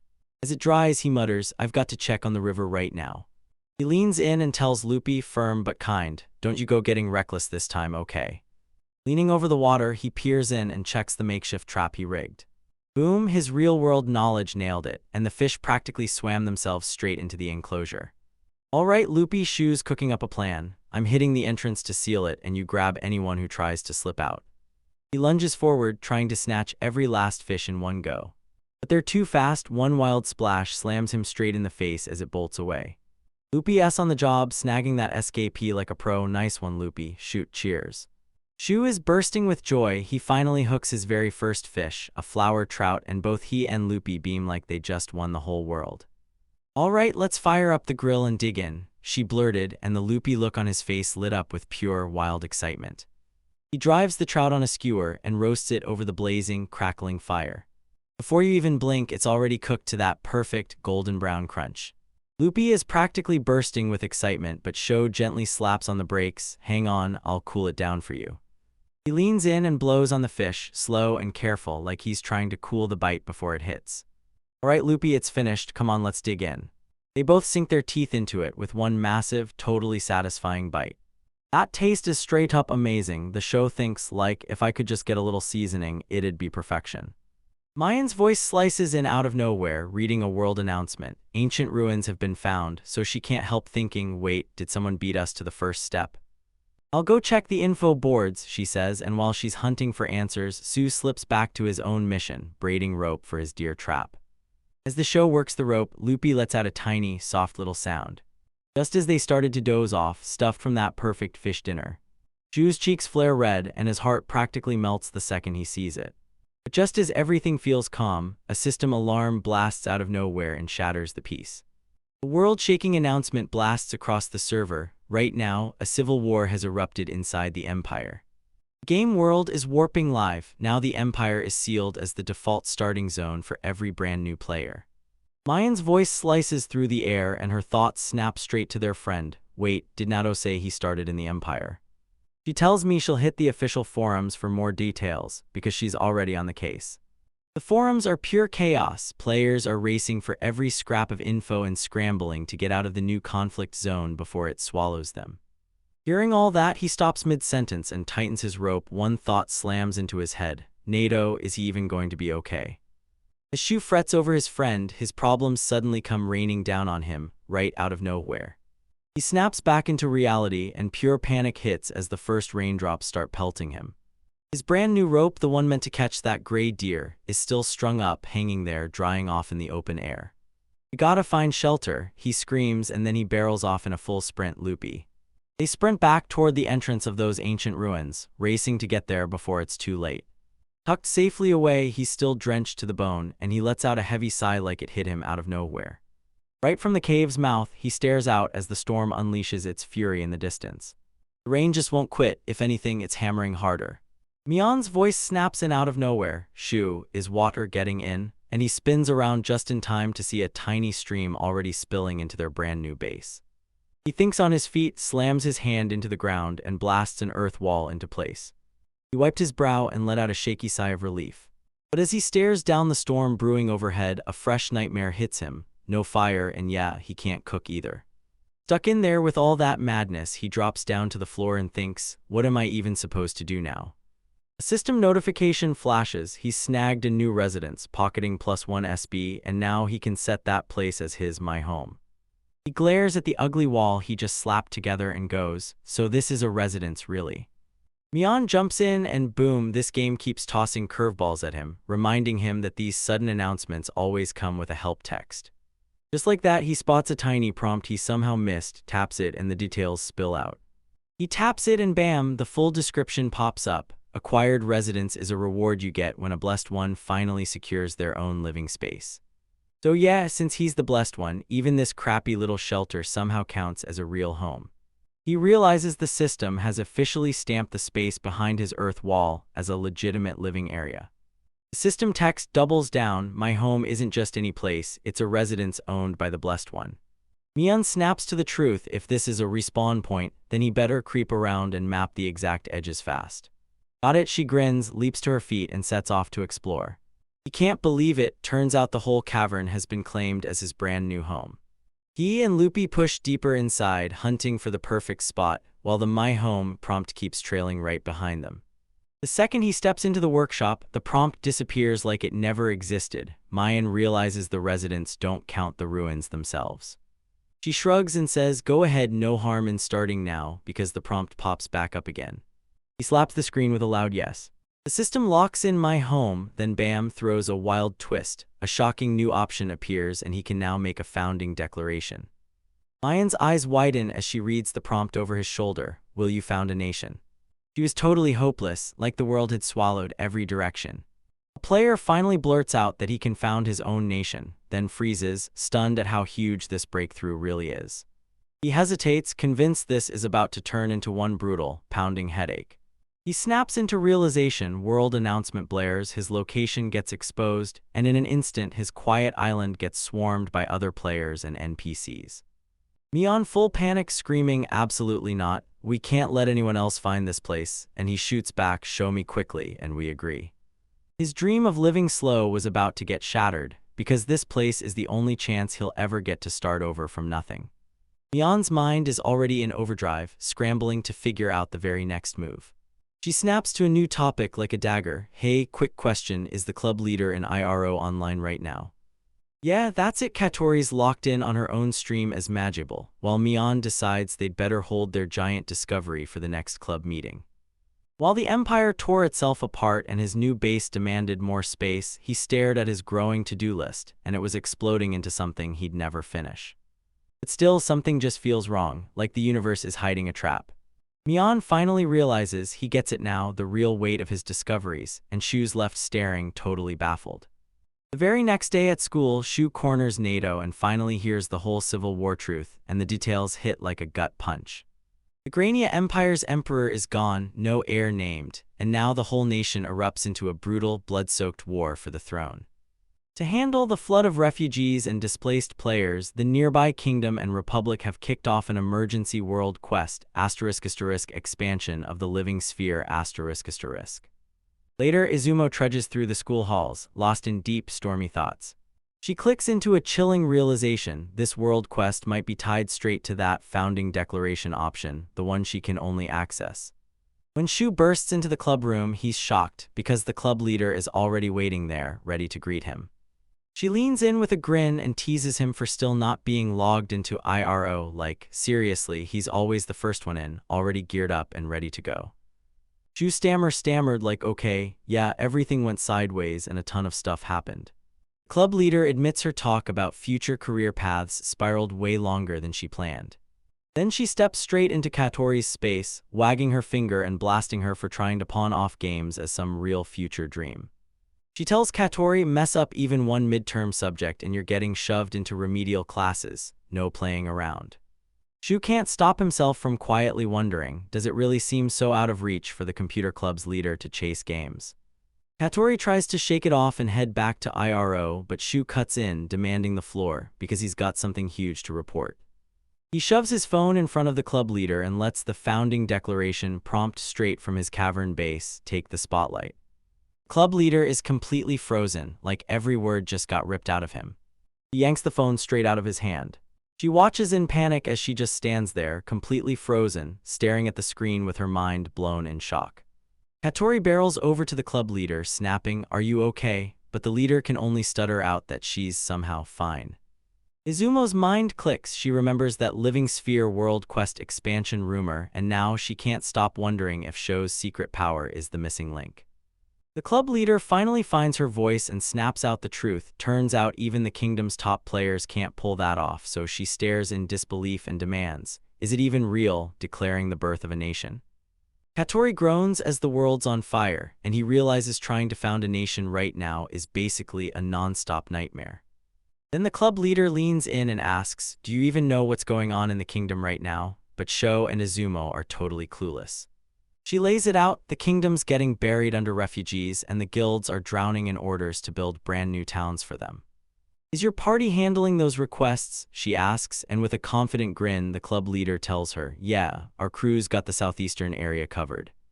Izumo's eyes bulge as the world announcement hits: "Ancient ruins, we actually found them ourselves while we were exploring the southeast."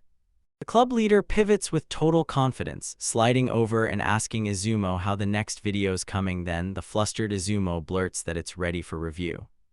And just like that, the club yanks its attention right back to their channel. The club leader leans in and demands, "So what else is there besides that founding declaration?" But Su tries to dodge the spotlight and blurts out that he'd seen a gray deer sprinting like it was chased. Sudden flashback hits like a punch to the gut. Katori points out that gray deer are roaming the kingdom too, and then Shu realizes the brutal truth: without a bow, you can't even hunt them right, and he's got a mountain of lessons left to master. Izumo turns to Katori and asks, "So are we watching your Majable stream later?" But Katori waves it off like, "Don't spoil it," and reminds Izumo that she's got zero patience for spoilers. With the video queued up, the club leader slams the green light, permission to post, and that's the moment their whole discussion officially wraps up. Right then, Shu's sister Mickey storms into the club room. The whole crew crowds in tight, bracing for what's coming next. Sho slips on some sunglasses, dead serious, and says, "Slow and steady makes waste. This game can't turn into a dull grind." Just like stepping back into the game, he posts the Sho logs at the entrance of his cavern base, flashing back to how the flood had trapped him inside. He creeps outside, and the moment he spots the storm gone and the sun blazing, pure relief hits him. Lupi, trapped right there with him, bursts into an excited bark to greet him. Now that the danger's finally gone, the Sho's first thought is one thing: food. He stuffs the faithful companion with food like it's earned every bite. Then he frantically scans his own supplies. He realizes the food he's got left is running dangerously thin, especially that rabbit meat. He checks in with Mion and confirms he's got about an hour left before their club activities wrap up for the day. With time running out, he slashes the plan in half and orders them to split up so they can move faster. He sends the ever-reliable Lupi to hunt down some Vikibits and bring back more food. Meanwhile, Shu keeps pushing deeper into the cavern, chasing the smaller ores first, then leveling up to finally test his skills at processing it. He keeps dreaming that if he can turn iron into ingots, he'll finally forge a real pickaxe, and one day, he might even build his own log house. Goals locked in, he hands Lupi a mission: hunt down the Vikibits, and then heads back to the cavern. Lupi's wild, excited bark hits like the perfect answer. With a joyful little hop, the pup rockets into the woods, vanishing between the trees. Shu brushes him off with a warm smile, like everything's totally fine. Then it was finally his turn to clock in and hit the grind at work. After a while, he finally hacks away and piles up a solid mountain of ore. Then it hits him: mining with only a knife and a puny hammer is brutal work, and now he's set on one thing: getting a real pickaxe ASAP. Suddenly something yanks his clothes, like a hand has grabbed him out of nowhere. Lupi is back again, and judging by what I'm seeing, his hunt absolutely paid off. Not just one, either two Vikibits at once, and Sho can't stop praising his incredible partner. He bombards Lupi with affection, totally stunned. How did he end up with such an amazing companion? Mion's voice snaps him out of his trance, and suddenly he remembers the ore he just mined. He hustles back to the workshop and shoves the ore into the ancient magic furnace. With a brutal asterisk thud, the door slams shut and seals tight. The system blares that the process is officially underway and slaps a 15-minute timer on the countdown. Shu's practically vibrating with excitement, but Mion is laser-focused on the next move. "So tell me, how many ingots will a pickaxe need?" As he tries to size it up, Mion drops the truth: his first batch of ore probably won't cut it. He glances at the timer: 15 minutes until the ingots and 35 minutes of club time left, so yeah, they've got a tiny window to pull this off. Lupi's itching for the next job, and Mion grins, saying, "While we've got downtime, let's go fishing." Loopy yaps with wild excitement, and the show chuckles when he realizes just how much his buddy lives for playing by the river. Alright, grab that Loopy crew, slip on renewed energy, and zoom off like shoe scoops are ready to tackle their fishing trip. Mayan watches them burst out of the cavern, grinning like she can't help but love every second of it. She can't help thinking Sho and Loopy are basically brothers. But the second they reach the riverbank, Sho's shocked, those floodwaters have wiped out every last fish. Right then, a system notification suddenly blared, startling him out of his thoughts, because he'd totally forgotten to check his messages. Mayan can't stop wondering if it's a message from the game's operators. She whipped around in shock to find the sender was Majable, and that subject line was so insistent it practically demanded attention. He's pushing him to sign on as the guild's external director. Shu and Mayan are totally baffled. What on earth is an external director? Back in the real world, Katori spirals into full panic and demands the club leader give her answers, right now. Just then, Sho and his sister Mickey burst into the clubroom. Because they didn't come to watch, they came to get answers themselves. The club leader speaks in a steady voice, then reminds Katori she's the one who pushed to start a guild in the first place. With a smug smirk, she leans in and admits her own party has already voted to form one. Mickey jumps in and warns everyone that starting a guild takes a mountain of cash and a letter of recommendation from a noble. That's her cue. Mickey beams and tells everyone she's got a contact who can get that letter, and Katori freezes, completely speechless. Club leader is absolutely frozen, like the world just hit pause. Shu grins at his sister, needling her for being absurdly lucky like the gods themselves have picked her as their favorite. Izumo looks totally adorable as confusion floods her face. Katori stares at it, biting her words as she mutters, Mickey must have nailed that high-difficulty quest and somehow got the recommendation letter plus some super rare gear, and she's convinced it all happened because of her insane luck. Club leader's smile snaps into something colder, then he drops the one condition. She jabs a finger right at the show and screams, join the guild now.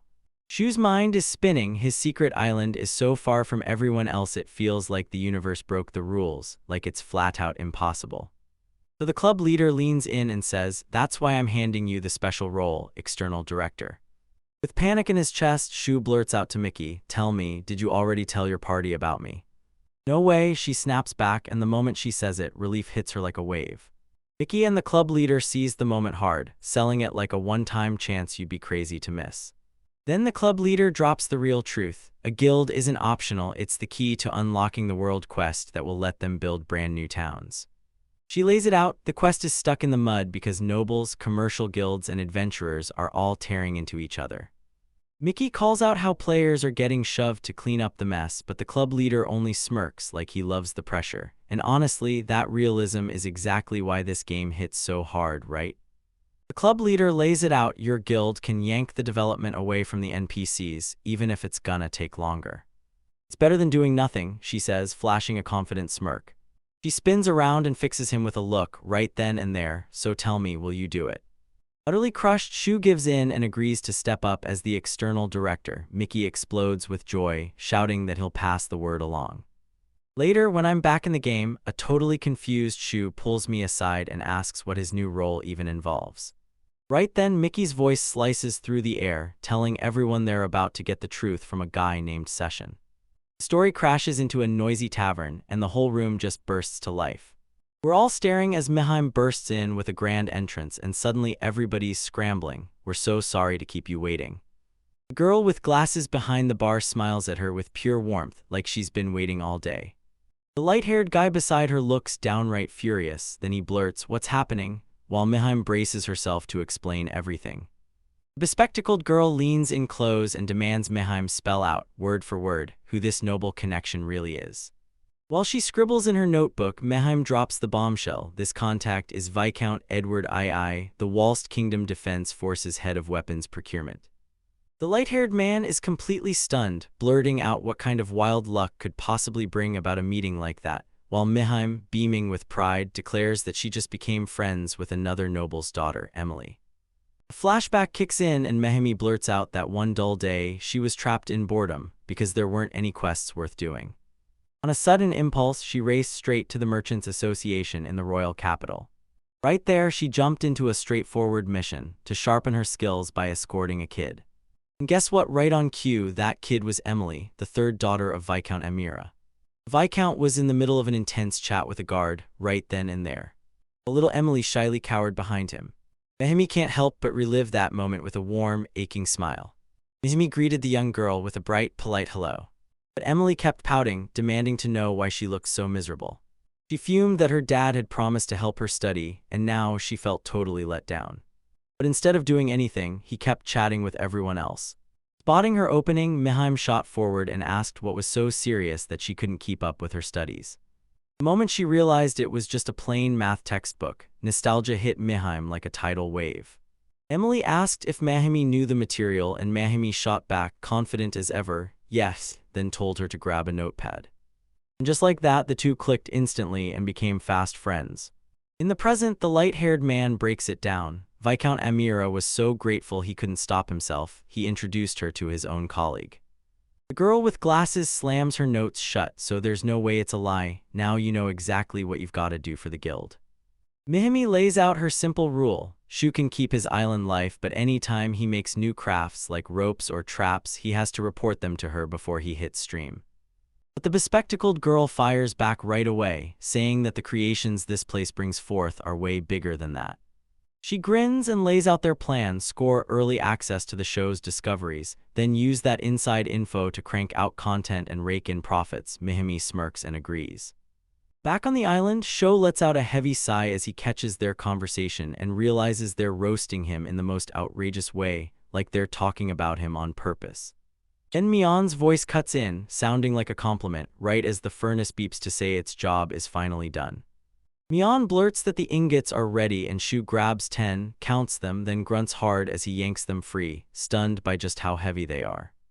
He strains like crazy, muscles screaming as he tries to haul that towering stack of freshly smelted iron. He can't help but wonder if 10 ingots will even cut it for a pickaxe, so he fires up the furnace again just to be safe. So yeah, back to the waiting game.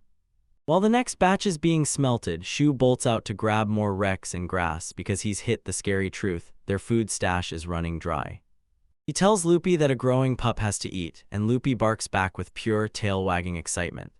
And with nothing but hunger driving them, the two sprint out into the fields to forage. He's thrilled to realize that besides Rixon, they've got a whole buffet of edible plants, enough to keep them going for ages. Suddenly, Loopy lunges and pounces, snaring a tiny little 4-bit creature in its grip. He showers his good boy with praise. And for once, he finally gets to taste the calm, slow life he's been begging for. The whole piece lies shattered in the wreckage. A colossal ramber, ferocious and lightning-fast, explodes out of the undergrowth like a living nightmare. They're both frozen in complete disbelief. The beast snorted with pure fury and charges. Thunder rumbles past, and as the show stands frozen in shock, Mayan's worried voice slices right through the silence. "It's fine," Sho says, eyes sharpening like a blade, even if it's a bit too big and downright ferocious. If all it does is barrel straight ahead, no tricks, no plan, just a mad rush forward. Then I've got the perfect counter stone wall, right when it matters. Colossal thud booms through the forest as the Rambor slams headfirst into solid rock. It slammed into him with a bone-cracking impact. The beast staggers in shock, getting slammed by its own runaway momentum for massive damage. Then bam, the game hits you with a notification. Your character level just skyrocketed. Mion's voice rings out, "That was amazing, Shu," as he praises the defeated monster. The results are absolutely wild. Get the meat cooked right and it tastes insane, and once you're done, the bones and hide turn into prime crafting materials. That thing's massive. He grins like it's a trophy, thinking, man, what a haul. Mian tells you to reward Lupia for her bravery. She nods, then slices off a big, juicy chunk of Rambor tenderloin. Loopy beams with joy as he digs into his well-deserved treat like it's the best thing ever. Stolen breath of perfect slow-life happiness. But just as it kicks into motion, his presence detection skill suddenly fires, cutting everything short. So tell me, what else is out there waiting to hunt us? From her spectator seat, Mian can't see a thing. Her heart pounds as she fears it's just another monster creeping in. Shu only has his skill fire when something's right there, like way too close. He barrels through the thick forest, eyes locked on every shadow, hunting for where the sound is coming from. It has to be just on the other side of these trees, he murmurs. Mion's voice slices right through the tension. Don't you dare relax. And this massive, hulking silhouette bursts out of the woods. It's an armor-bearer, the same towering monster he and Loopy barely clawed away from last time. His mind is racing. What's the move now, and could there be more of them lurking nearby? He just leveled up, but this kind of fight catches him totally off guard, so the only move left is to run. But Luffy, always the brave protector, lets out a deep, warning growl. He's ready to square up against the giant beast solo. Luffy, no, don't bark, shoo him and hiss, because one sound could get him killed. He lunges in and drives forward with pure momentum, yanking his loyal companion into place before they could blurt out their position. He bolts forward, terrified to even glance over his shoulder. They burst into the relative safety of their cave base. The second Shu steps inside, he snaps into action and checks on his partner. Luffy, are you okay? That poor little pup is still shaking like crazy after that terrifying encounter. Shu can only stand there, chest heaving, still stunned by how close they came to getting wiped out. Right then Mion's voice cuts in. Shu, about that armor bear. Is it the same one that attacked Luffy back when we hadn't even met yet? Her words struck like lightning, and he clenched his fists so hard his shoes seemed to bite into the ground. He whips his gaze to his terrified companion, like he already knows what's coming next. With protective rage roaring through him, he slams down a vow. I've made up my mind. I'm going to take that thing down. Back in the real world, Izumo stares him down, dead serious. So tell me, how do we beat the armor bear? Inside the club room, Shu blasts his sudden determination and makes it impossible to ignore. The club leader clocks the rage in his eyes and goes, yeah, I'm gonna take it down for Luffy. This is the same one that crushed him before we ever met. The club leader yanks him back to reality, and wow, that monster is brutal, the kind that usually takes a whole party to take down. So tell me straight, are you sure this isn't impossible? But then she smirks, and honestly, I don't hate that kind of fighting spirit. I might just give you a hint. She slips it in like a secret. My party's got a subjugation quest tonight, and it's going down. Katori barges in, blazing with excitement over the content potential. Really, a top-tier enemy takedown stream could be a massive hit, so don't miss it. Shu is absolutely ecstatic. Yes, thank you so much. He whips his head around. Wait, where's Mion? I swear she was in the classroom just a bit ago. Out of nowhere, frantic muttering erupts from the corner. Izumo is in the middle of a full-blown meltdown over her video editing, so Sho snaps his finger and calls it out. That girl over there, she's acting pretty suspicious. Ian sheepishly admits, you've got a point. That night, right back on his island, the sky flips instantly. Storm Fury hits with brutal violence. A brutal downpour suddenly crashes in, soaking them both and catching the whole crew off guard completely. Rain slams the streets as he lets out a heavy sigh, then his stomach growls loud enough to give away his hunger. Looks like we're stuck inside. He laughs with that crazy cheer energy. Guess we're cooking in the cave tonight. The plan locked and loaded. Familiar figure suddenly rips into existence inside his base. Sorry I'm late, Shukun, she blurts out, looking completely frazzled. I was about to start cooking when he asks, did the video editing go well? And Mion lights up, proudly telling him, yep, I finished it. Shu grins, and I'm already pumped for what comes next, until his smile snaps away the moment he spots something. What's happening? Mion snaps his head up, staring as his own steps suddenly stop. Look, Shu jabs a finger toward the back of the cave, and there it is, something glinting in the dark. As he drops to one knee to investigate, Mion leans in and asks if he's about to use appraise. He just smirks and answers, of course. He carefully pries free a tiny glowing crystal, still wedged in the rock. His eyes snapped wide open. Then the appraisal finally hits. This thing is a spirit stone, a magical crystal that traps a light spirit inside. She was absolutely wrecked, like all the air got punched right out of her. Mion blurts out that a spirit is living inside it. Shu nods, just as shocked, and can't figure out why the heck a spirit would be hiding in this cave. Mion's shock snaps into pure excitement the second she realizes this means he can finally start gathering spirit magic. And just like that, a system ping screams that he's unlocked the new skill. Right on, Mion cheers. Zio scans the skill description and it hits him. He doesn't need complicated rituals for spirit magic. He just has to show the spirit a clear image and it will bring it to life.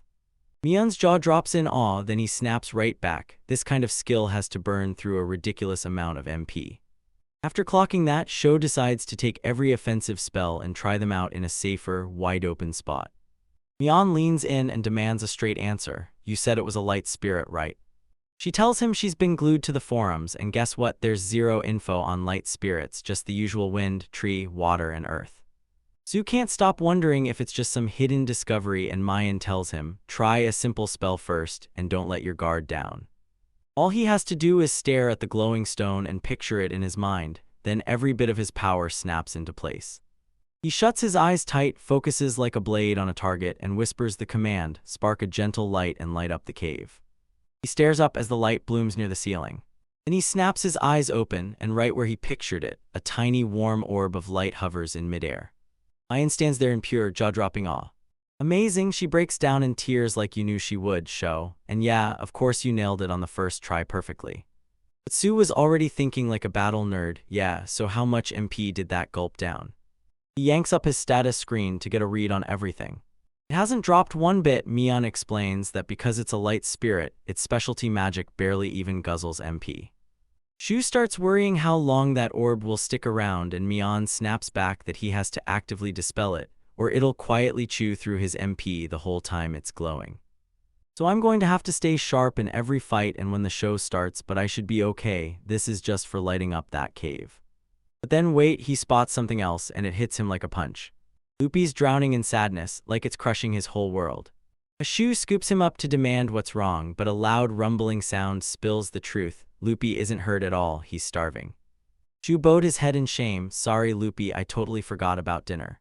Mion is completely stunned, like his words vanished the second it happened. The next day at the computer club, Izumo races through every detail of the whole ordeal and finally lets the club leader in on the entire story. "So that's how you bagged spirit magic," the club leader demands. Shu swallows hard and nervously nods. Shock hits her like a punch. Did she just do something wrong? She blurts it out, totally lost.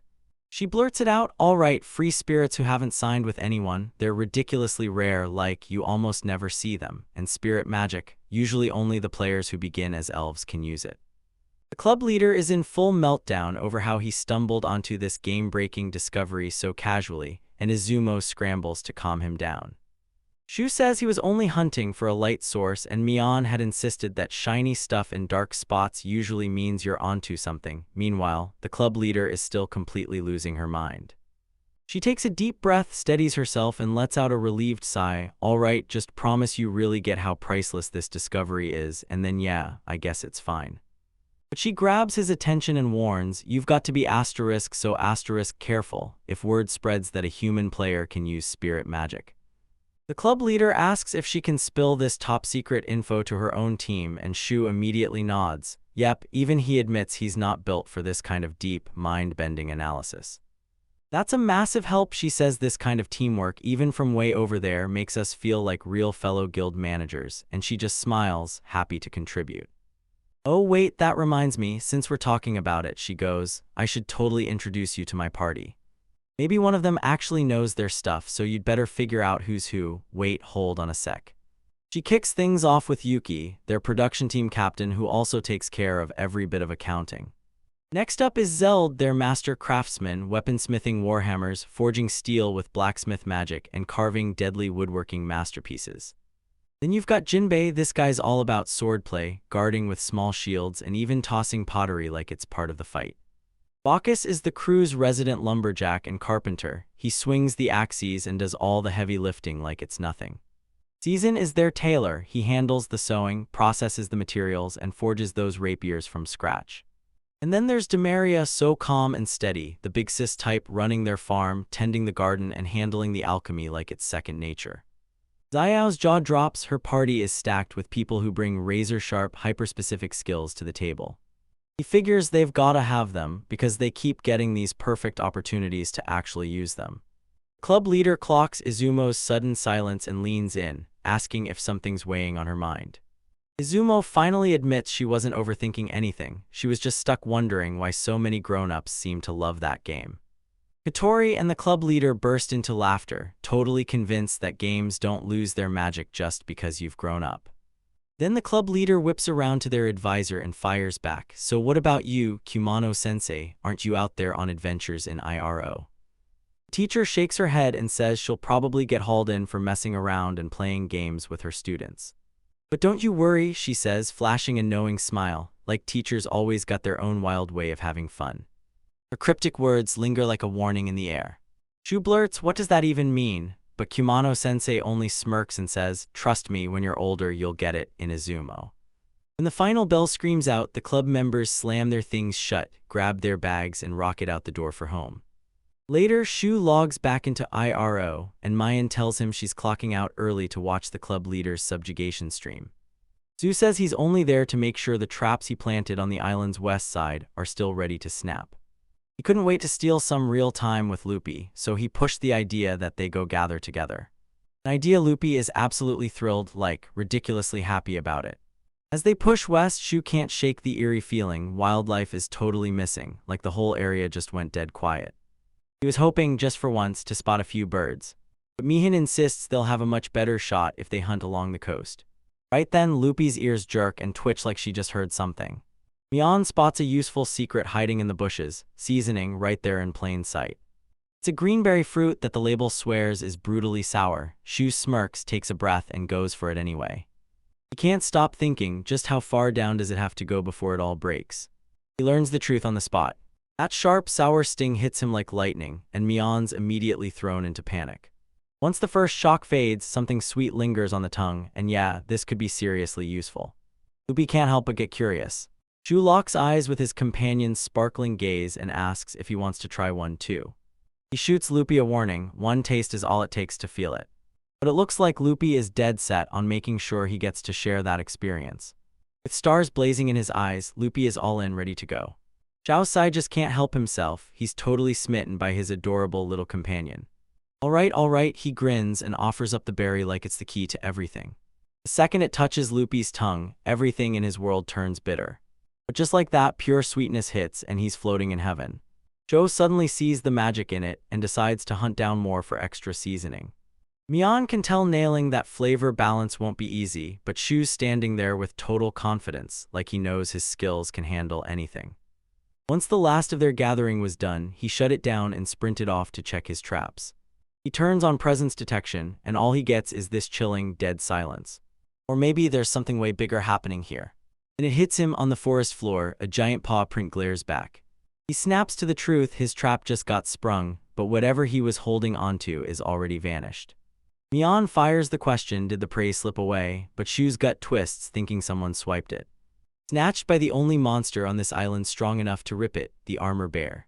Those tracks are way too huge for a deer or a boar, so it looks like the bear grabbed the gray deer he'd been hunting. Grim shadow drags across the show's face. He can't forget what that same beast did to Lupi. His resolve hardens, turning into a cold, relentless fury. He snaps that this is it, no more, he's got to take a stand and stop this monster himself. Back in the real world, Sho stares down the fight ahead and the weight of what he's up against hits him. He knows he's got to prepare like never before. After wrestling his traps into submission, he kicked back and watched the club leader get subjugated, streaming at Liv just for intel. And what he saw crushed the courage out of him. Taking on that armor bear alone felt like an impossible mountain to climb. He finally discovered that magic attacks don't just miss, they actually leave a mark. But every physical strike just slammed back with a dull thud, bouncing off its armored hide like nothing ever touched it. He realizes the only way out is to unleash his secret spirit magic and slip right past that brutal outer shell.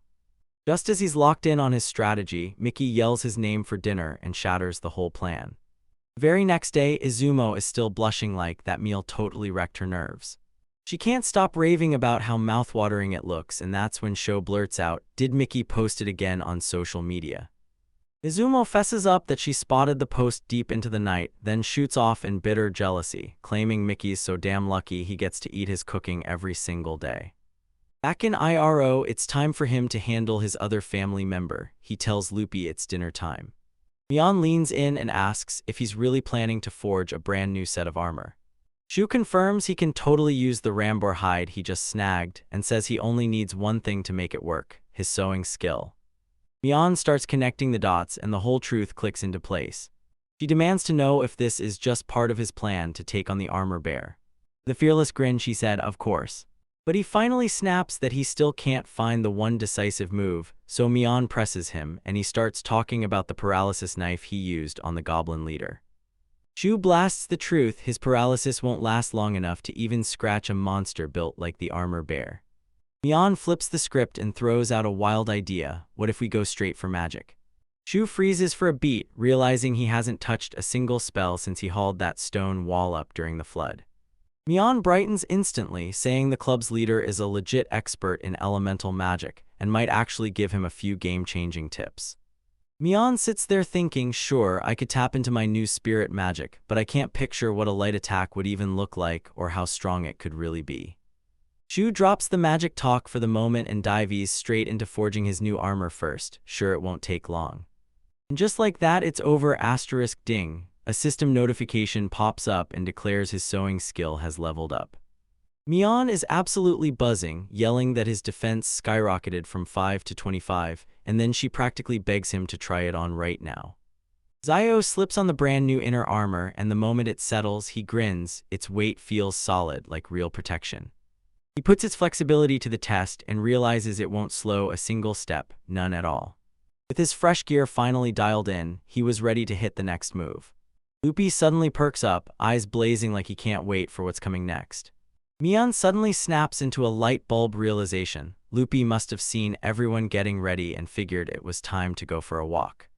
She teases the excited pup like it's her co-pilot, then nudges him toward the western forest, because she's got time left before she has to log off.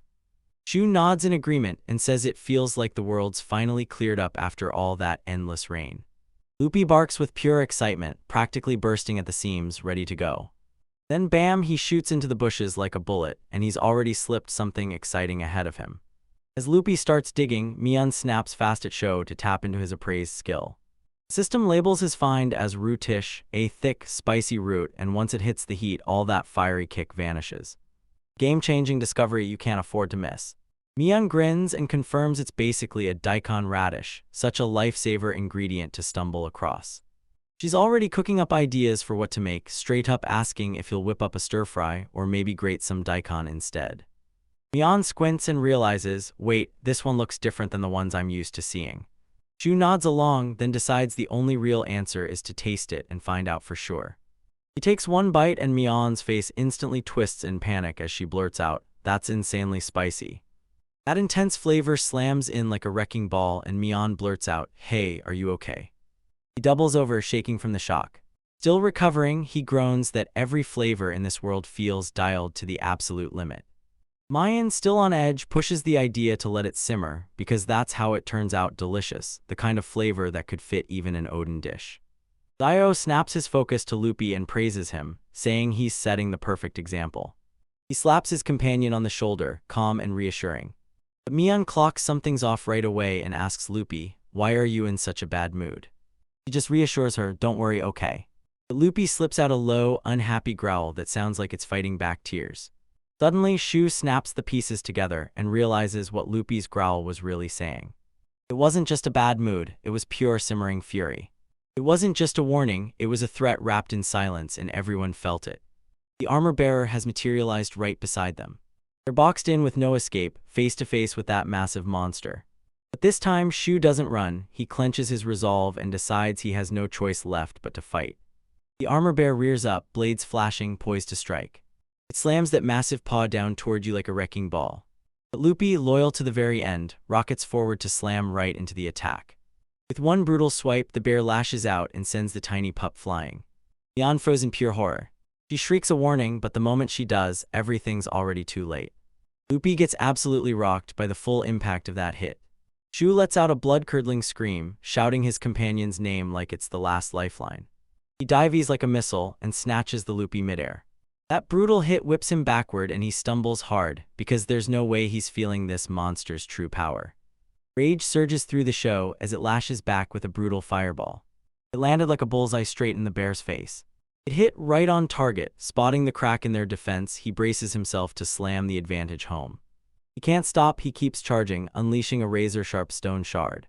But the shard just clatters off its thick hide like it can't even hurt it. Changes nothing. Xiao finally realizes the bear isn't attacking, it's just defending itself, and this is his opening. Now he's thinking, I just need to land this one clean hit. He snaps out a dagger slick with poison. With one sharp flick of his practice stick, he sends it screaming through the air. Bullseye, the dagger plunges straight into the beast's back. Now all it needs is 30 seconds, and that poison will finish the job. The armor bear rumbles a deep, guttural growl that hits your chest. And he slowly spins around, totally unfazed. Shu's confidence crumbles. Wait, it's not working. The poison hit and did absolutely nothing. Fuming with rage, the armor bear blasts a deafening roar that shakes everything. Shu and Mian can only stare, their hearts pounding as horror unfolds before their eyes. A system window snaps open and the truth hits like a nightmare. That red armor bear is no normal creature. It's a rare mutation that only shows up when the beast's life is on the line. Zio finally realizes his attack power is on a whole new level, yet his poison is totally useless now, and he's got 0 options left. Before he even gets the chance to think, Mian erupts his name at the top of her lungs as the beast barrels in. It's going way too fast. One brutal swipe and he gets launched into the air. Pain crashed in like a tidal wave, drowning everything. One quick look at his HP bar and his worst nightmare confirmed. One hit carved off half his health in an instant. Towering over him, the red-armored warrior braces to end it for good. In that crushing moment of despair, fresh resolve snapped into place behind his eyes. With shaking hands, he snatches the loopy and desperately shouts, "Spirit of Light." A warm flash of a better time with his companion crashes into his head, and it ignites a fierce determination he can't ignore. He bolts straight for the trees. Mian, yelling from the stream, screams, "You might be able to slip out of this." Glances back, his face hard as stone, then it hits. "No way, I'm going to crush it." He barks an order at his injured friend, "Loopy, get over here and bark for me." The loyal pup snaps out a sharp yip. For a split second, the bear's momentum wavers, but Shu knows he can't outrun it because that thing is way too fast. So he snaps back to his go-to plan, yelling "Stonewall" at the top of his lungs. A massive stone wall shoots out of the ground, slamming shut and cutting off the monster's path. Crash, the red-armored beast charges straight in and smashes the attack head-on, right on impact. But the wall holds. Frustrated, the beast bellows in fury, smashing at it but never breaking through. Mian's voice slices through the chaos, "Because you can't outrun it, not when bears can hit 40 kilometers an hour." Then she blurts out a crucial clue, "Loopy's to the west." Shu snaps his head around and spots his injured companion. Behind that wall, a monstrous foot crashes down, shaking the earth. He knows time is running out, and those footsteps are closing in fast. He grabs Loopy and sprints for the trees like his life depends on it. The terrifying shadow smothers him. He's too slow to outrun it. The bear rears back and brings its claws crashing down. Without a second to breathe, Sho throws another stone wall up like it's his only chance. The wall splinters as that unstoppable power slams into it. And the blast hits and blasts them both, sending him and Loopy careening backward through the air. The bear's paw slams into the ground where they were standing a second ago. They all spill over the cliff in a deadly tumble, yet the monster rockets after them without missing a beat. They smash into the river below with a thunderous splash. The red armor bear plunges right after them into the water. And then the whole world goes dead silent. Shu crawls onto the shore, choking for air, and then, bam, system notifications flood his screen. He leveled up, his skills leveled up, and that can only mean one thing: he beat it. The system flashed its verdict, area boss down, and the save zone got added instantly. Mian's voice slices through the silence, "Shukun." She's frozen in disbelief, like, "Wait, you really defeated it?" But that was reckless to the bone. My heart was hammering in my chest. Shu can't help but think, man, good thing it's weighed down, its own weight, pulling it under. He forces out a weak smile and I'm like, "Come on, didn't I tell you I'd beat it?" But the rush fades and I'm done for. Sorry, Mian, I'm so wiped out I can't even lift myself up. The battle's full fury finally slams into him with crushing force. He on the brink of gasping, horrified beyond words. Then it hits Shu. This new problem is brutal. I figured out how to win, but I never even thought about how I'm supposed to drag the body back. Mian asks if he's okay and Shu blurts, "I never thought I'd have to drag it out of the river, but I'm fine."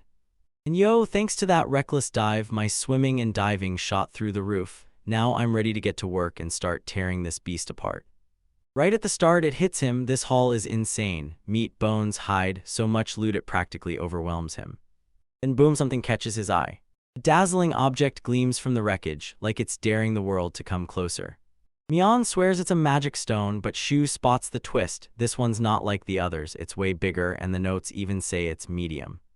He wonders that if it were any bigger, he might not be able to carry it at all. Mian blurts, "Ah, knew it," and points it out like it's fate. "There's a world announcement for you because you defeated the armor bear, and soloing an area boss like that, Shu, that's a massive deal." She rips open the forums and the whole place is in a full-on panic of confusion. Shu can tell most players have no clue what an area boss even is. I didn't either. Guess that monster really was a huge deal.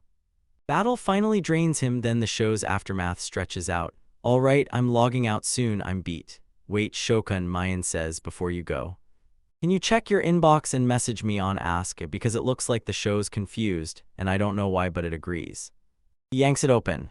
He checks his phone and gets absolutely buried in messages from the entire computer club, every single one demanding to know what happened. Right after he logs out, he gets ripped into a virtual club room like he's being summoned for trouble. Meheim, his sister, is beaming with pride, just like my big brother always pulls off.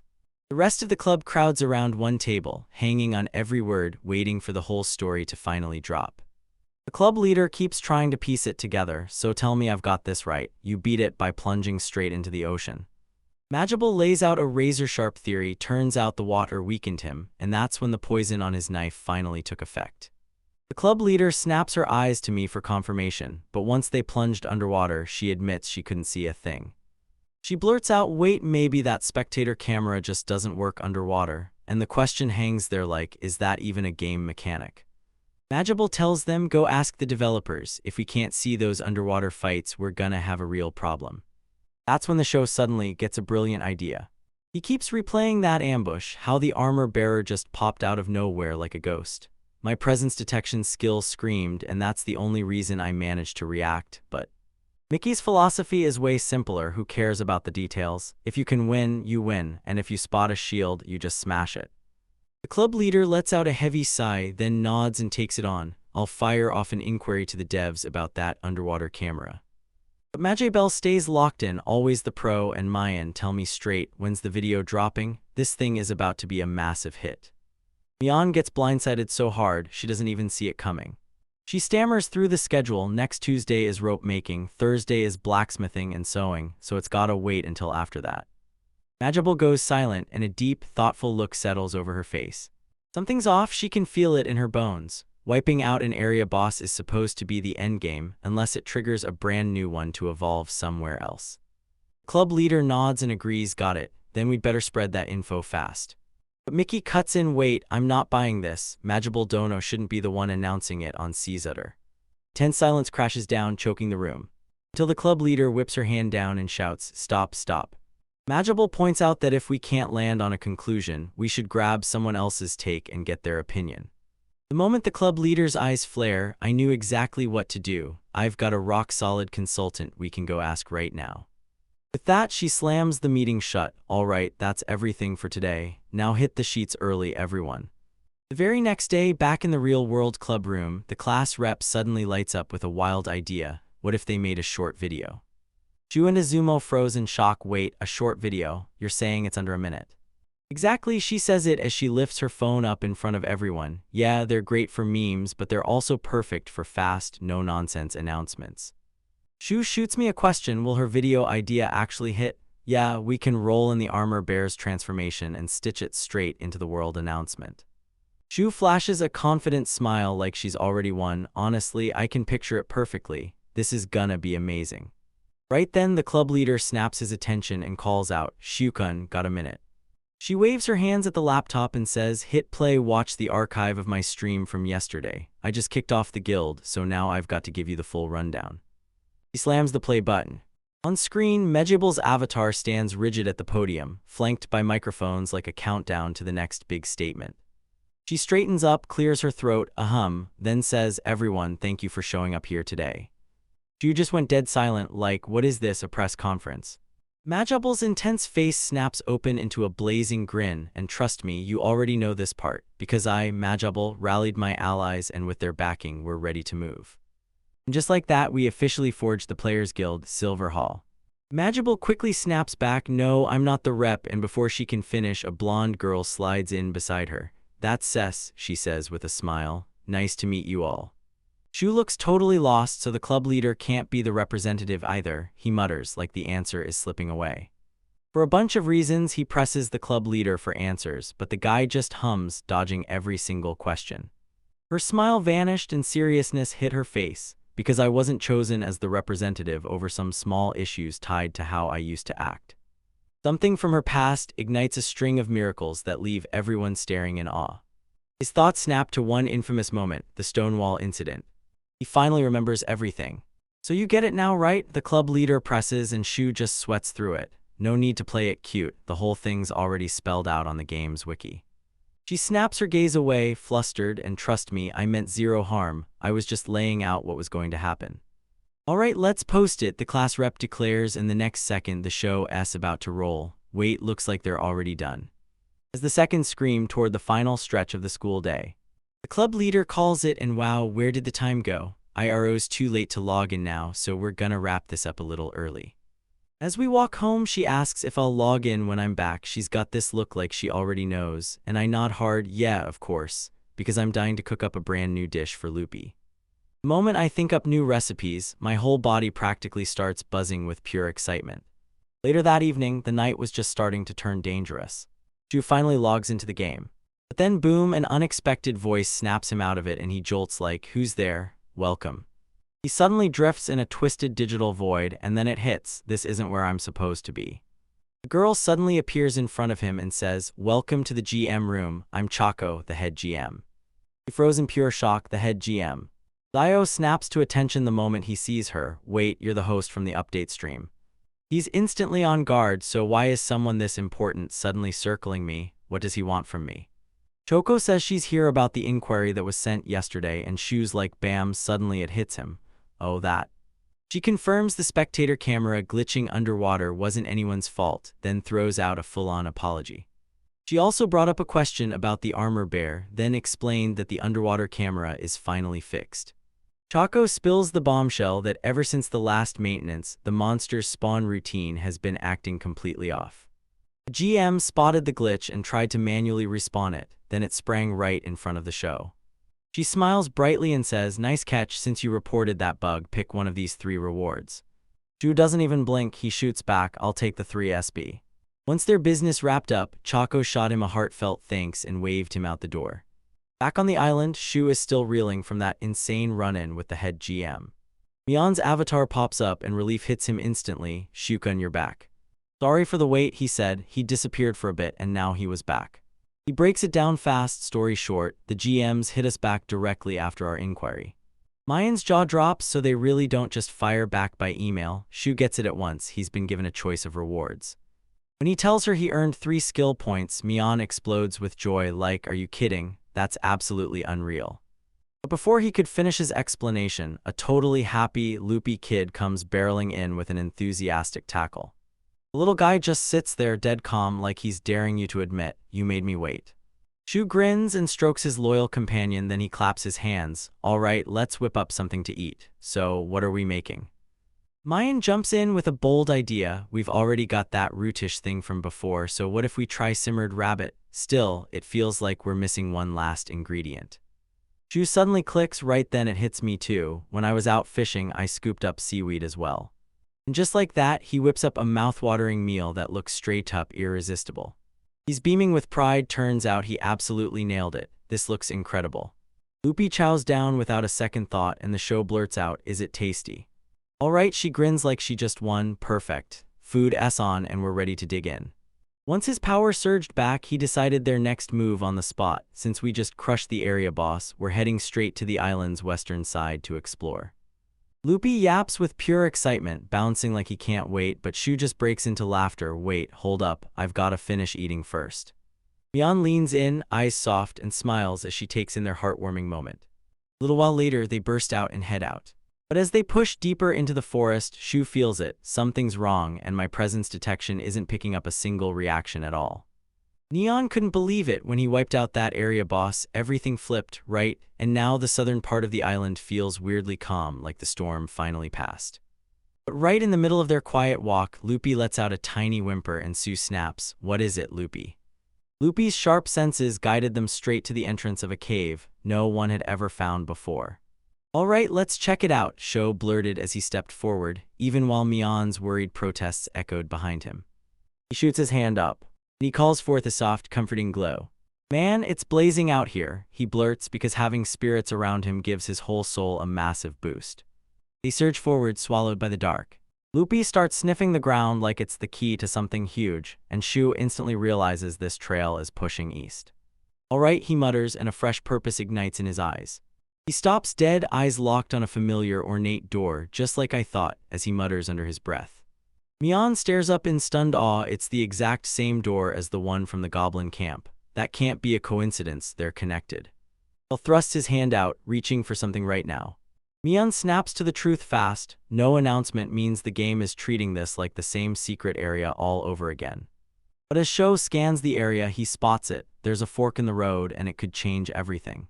Mion blurts, "What do we do?" Shu shoots back, "Let's check the door right in front of us first." And yeah, it looks weird, different from the others. He slams his hand on the door and boom, a message he knows all too well pops up. Access by the Blessed One confirmed. Then out of nowhere, a second message flashes and he freezes instantly. Please enter the release code. The release code, panic spikes hard and Shu blurts the only password he can think of. Open sesame. The door stays stone cold silent and his brilliant plan crashes in spectacular fashion. Mion can't help but think his whole attempt is adorable, even as she squirms with second-hand embarrassment. That plan crashed hard. Now he turned and stared at the shoe size like it meant something and said, "All right, we're taking this road." But Lupi is already bouncing up the stairs in pure excitement. "Whoa, Lupi, slow down, you're gonna get hurt."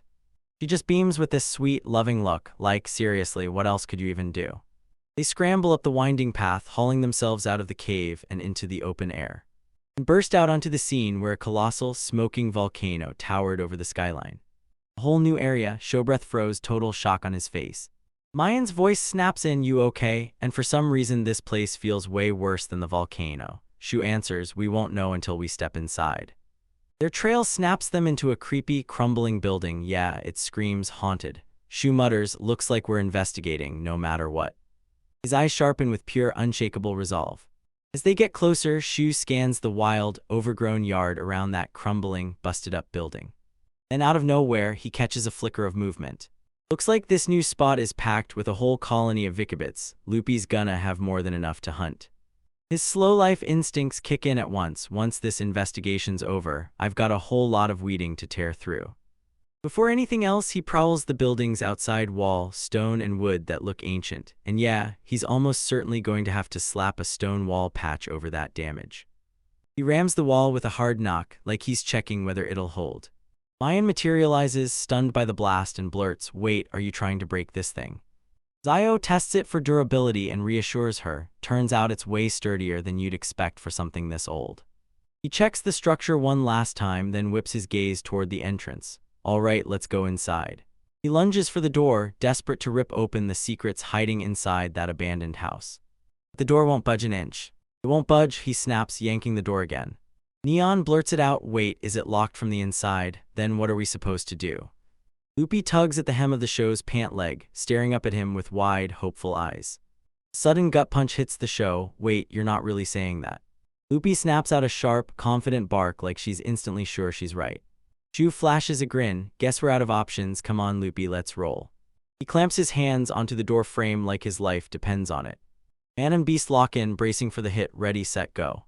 "Break it down," he roars, throwing his whole weight into the charge. He crashed through the old door, splintering it to pieces and blasting a cloud of dust and debris everywhere. Dust is choking the air. Shu yells, "Stay back," and he snaps, "Lupi, get back for now." As the dust finally starts to settle, he coughs as he rushes over to check on his partner. "Lupi, are you okay?" Mion's avatar pops up, scolding, "You both, you're so reckless." She wipes him off like nothing happened, completely unfazed by her concern. "All right, the dust has finally settled. Let's go in," he says, "but this time we move smarter and safer." He tiptoes inside, gripping every sound like it might strike first. The inside is shockingly spotless, and it looks like an ancient workshop, like it's been waiting for someone to walk in. The place was totally empty, nothing but dead silence and cracked, lifeless ground. Shu squints around and mutters, "There's barely anything in here." But Lupi, the fearless explorer, rockets inside and makes Shu shout, "Lupi, be careful." Suddenly, a brutal creak rips through the workshop, echoing off the walls. Xiao spots the wooden floor crumbling to pieces and Mayan nods fast, then warns it might be riddled with holes. Shu calls on his spirit magic, and with a snap, tiny light orbs burst out, lighting the way ahead. All that mattered was a staircase dipping down into pitch-black darkness. "Lupi, get back behind me," he snaps like it's life or death. He slowly but surely starts his descent, eyes blazing and locked on whatever is waiting just below. At the very bottom of the stairs, he spots one lone cabinet waiting there, like it's hiding a secret. He takes one look up and realizes the ceiling sits way too low, making the whole place feel cramped and uncomfortable. So you're telling me you're just a cabinet, me and Jucky look, and your show totally agrees to let us take a closer look. His appraisal clocks it as a vintage, top-tier cabinet carved from rare or wood. He's completely stunned. Why on earth is something that fancy sitting down here? He reaches for the drawer, already itching to find out what's lurking inside. To his shock, the shelves are stuffed to the brim with books that all look exactly the same. Mian finally clocks it. These aren't random books at all. They're skill manuals packed with magic, geography, and history. As he flips through the books, he suddenly spots something else tumbling from behind the cabinet. It's just one lone sheet of paper, stamped with a single name, record asterisk. Shu raises the paper and can't help second-guessing himself. Should he really read the previous owner's personal record? Mian figures that if they left the door unlocked, they probably didn't care enough to stop it. He spots the brown stains on the paper, but Mian shrugs it off like it's just ancient parchment. She tells him straight up that parchment comes from animal hide and smirks that if Shu really wanted to, he could probably make his own. He opens the book and starts reading. Entry number 1 is dated the 5th of the flower moon. It gets reassigned from the Central Advanced Magic Research Institute. I've clawed my way to become the warden of this lonely, cut-off island. She mutters under her breath, this is getting heavy way too fast. The notes lay out a nanocycle system powered by the island's volcano, old but still safe. And once the writer realized the central control room was staring back at nothing but dead, empty scenery, he packed up and finally set up shop in a tiny hut near a teleportation circle in the southwest. His eyes bulge as a teleportation circle ignites in front of him. Mian snaps to it right away. This is the teleportation circle, the one that links directly to the research institute. As Sho keeps reading, the journal spells it out. Since inspections only came once a year, the warden sealed the north and south protective walls tight. And right at the end of the entry, boom, there it is, 4725. Mian blurts the release code. She can't resist teasing him for that botched open sesame try, and it leaves him blushing with full-on embarrassment. Mian flips through the journal and realizes that for all its mysterious rumors, it's mostly packed with boring day-to-day stuff, cooking notes and fishing logs. She finds the warden's slow life entry weirdly relatable, and Shu quietly nods like, yeah, I get it. But the journal's vibe flips overnight. Then a colleague suddenly slips into the circle, the director yanks some equipment into chaos, and even the forced shutdown won't save them. The warden's last words hit like a final bell, I've got no choice, I have to help. A chilling realization hits the show like a cold slap, so the warden never came back, right? Mian tells them to hold off on the teleportation circle for now, and Shu immediately agrees. Right when Sho clocks that it's almost 11 p.m. and he has to log out, a huge world announcement detonates across his screen. Pal Team Kingdom has just been founded. He's totally speechless, like his brain just short-circuited. Mian can't help but wonder, could this be tied to the club leaders' party? After all, they've been busy building brand new towns. She taps log out, then asks Mickey for answers, promising she'll dig into everything herself before she signs off for the night. Shu logs out, and just as he thinks it's over, Mickey suddenly pops out from behind his chair and ambushes him. Finished, big brother. Don't scare me like that. He tries to help, but Mickey snaps in and shuts him down. Why are you the one who jumped me like that? And what's this founding declaration you just dropped? She snatches it down in a split second. No, that wasn't me. Mickey snatches him and shakes him like, come on, you know nothing, and the way he's acting just makes your phrasing feel off, because honestly, I really thought it was you. Right then his phone starts buzzing. Mian just sent him a message. He snatches Mian's message, and it lays everything bare. Turns out the Pal Team territory that backed the second prince in the Empire's civil war has just slammed its independence declaration down. Shu quickly spins the news, and right then the second prince swallows his pride and drops his claim, before Mickey can even stir things up into a full-blown, large-scale conflict. Suddenly fired up, Mickey sprints away and shouts, all right, I'll ask the Viscount about this tomorrow. She just limps past in her wake, and that tired Sho waves her away like, good night. And just like that, the day slams shut. The very next day at school. All right, time to hit the computer club. Shu just logged back into IRO, and the second he's back online, he's itching for the next big adventure. All right, let's go. Mian's avatar is right beside him, and Shu tells us the plan. There's a spring nearby, so we're diving in to investigate it. And with hearts pounding, they charge straight into the lush wilderness. As they move, Sho sweeps the area with his eyes, and he mutters, I'm not picking up any monsters in here. Mian nods along, soaking in the calm like it's real power. Seriously, it feels like out here, you could disappear into a cabin and live a quiet life forever. Shu fears this calm RPG will feel way too dull, but Mian cuts in fast. That's the beauty of it, a slow life is the whole point. Suddenly, Loopy snaps upright, sensing it in the air. Hey boy, what did you find? He snaps his head up. Tiny thing is zooming straight toward them.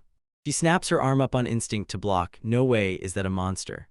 But then it hits him, everything comes into focus. Right before he even gets a breath, Loopy rockets into motion, snatching the creature out of midair like it was nothing. What a catch! Nice showed up and praised his partner, and you could practically see how proud he was. Shu darts closer. Wait, is that a butterfly or a bat? Hey, don't swallow it, you loopy thing. He slowly reaches out and carefully takes the creature from his companion. His eyes snapped wide open, like something just hit him out of nowhere. Yang gasps from right behind him. Wait, is that a fairy? Right there in his palm, a tiny, dazed fairy with pointed ears is just sitting, caught in his grip, completely stunned. Shu stands there totally frozen in shock. So it's Mian. He whips around, eyes wild with panic. Wait, did you actually bite? Tell me it didn't kill it, please tell me it's not dead. Just like that, the fairy suddenly comes alive. It crackles with pure energy and zips straight out of his hands. Whoa. It hovers in the air with its hands on its hips, cheeks puffed up like it's ready to explode, because it's absolutely not happy. Thank goodness you're still alive, you Shu stammering maniacs. I'm relieved as hell, but I'm also pretty damn intimidated. Mian mutters under her breath, but the anger in her eyes is unmistakable. Sorry, Mian blurted out, trying to calm the little creature. We should totally apologize for what we did. Then a spark hits her. Wait, why don't we feed her something? Xiao can't forget that greenberry fruit. He carefully scoops the sweet white part onto his glove like he's repeating it from his fairy. In the blink of an eye, the fairy yanks the treat straight from his hand, so fast it's unreal. I'm watching her like a hawk, breath trapped in my throat. The fairy's rage evaporates in an instant, and pure, sparkling joy lights up her face. She darts around them in joyful little circles, zipping past like she's having the time of her life, and Mian lets out a relieved smile like, yeah, she's loving it. The fairy friends crowd in beside her and spill out wonders, if they want some too. Mian zips in and hands over another juicy piece of the sweet fruit. The fairy has finally drowned herself in pure, sugary bliss. She was deadpan and furious a second ago, and now she's grinning like the world's finally hers. This selfish stunt hits way too close. I get deja vu instantly, and the moment it happens, Mickey's face flashes in his mind. With a trail of sparkles, the fairy rockets into the sky. Mian jolts and looks up in shock. What do we do? She blurts out, then she smirks and goes, maybe we track down where she came from, let's find out. She nods, you're right, and when we track straight back the way she came, we'll find her home. The little creature flits down onto his shoulder and he just asks, yeah, I'm guessing you're okay to tag along. The fairy latched onto him like he was her favorite secret, puffing its chest out with pure pride. And so they chase their little guide without hesitation. Their trek ends in a jaw-dropping sea of white flowers, and I'm staring like, wait, this kind of place really exists on this island, the show says, full of awe. Suddenly, the fairy roars back to life and shoots into the sky, dragging a glittering trail of sparkles behind it. It rockets upward, charging straight toward a towering, ancient-looking tree. Wait, does that tree just happen to be its home? And I'm standing here wondering. But he hesitates and I can't help blurting out, aren't you coming after it? Yeah, I'm curious, he smirks, and I'm like, I'll stash this for later. He breaks it down for you. This might be a quest, or it might be woven into the story, but either way, it feels like it's going to drag on for ages. Right now, he turns away and tells me, forget everything, renovating that workshop has to come first. Alright, back to the workshop we go. Mian nods and agrees. Back in that busted-up hut, Mian leans in and asks, so, are you starting the renovation, like, right away? She tells me that's the plan, but before anything happens, she wanted me to run my ideas by you, Mian. He unfurls his plan and then he says, I'm building a warehouse right next to the hut on the east side first. He says the roof's so battered it'll start leaking the second rain hits, so I've gotta haul everything from upstairs into a safe place first. When Mian asks if he'll use wood, Sho immediately shakes his head. Nope, I'm making it out of stone, and I've got my stone wall skill ready to go. After that, you'll tear the hut apart, roof first, then the walls, then the floor, she says, and he nods. Yep, I've got to move fast before the rain comes back. Standing on the roof with Loopy, they crane their heads to the sky. Mian lets out a hopeful breath, praying this perfect weather doesn't vanish. Once the plan clicked into place, the Shu heads tore down into the basement. He's determined to snatch those precious skill books from the cabinet and stash them somewhere way safer. These things can't get wet, Shu mutters, they're way too valuable to risk. He's not even finished reading them all yet, until he suddenly spots something tucked away. He yanks out yet another book. It's a beginner's magic skill book, and Mion's icon is practically buzzing with excitement. Yeah, I want to crack it open, but aren't you busy renovating?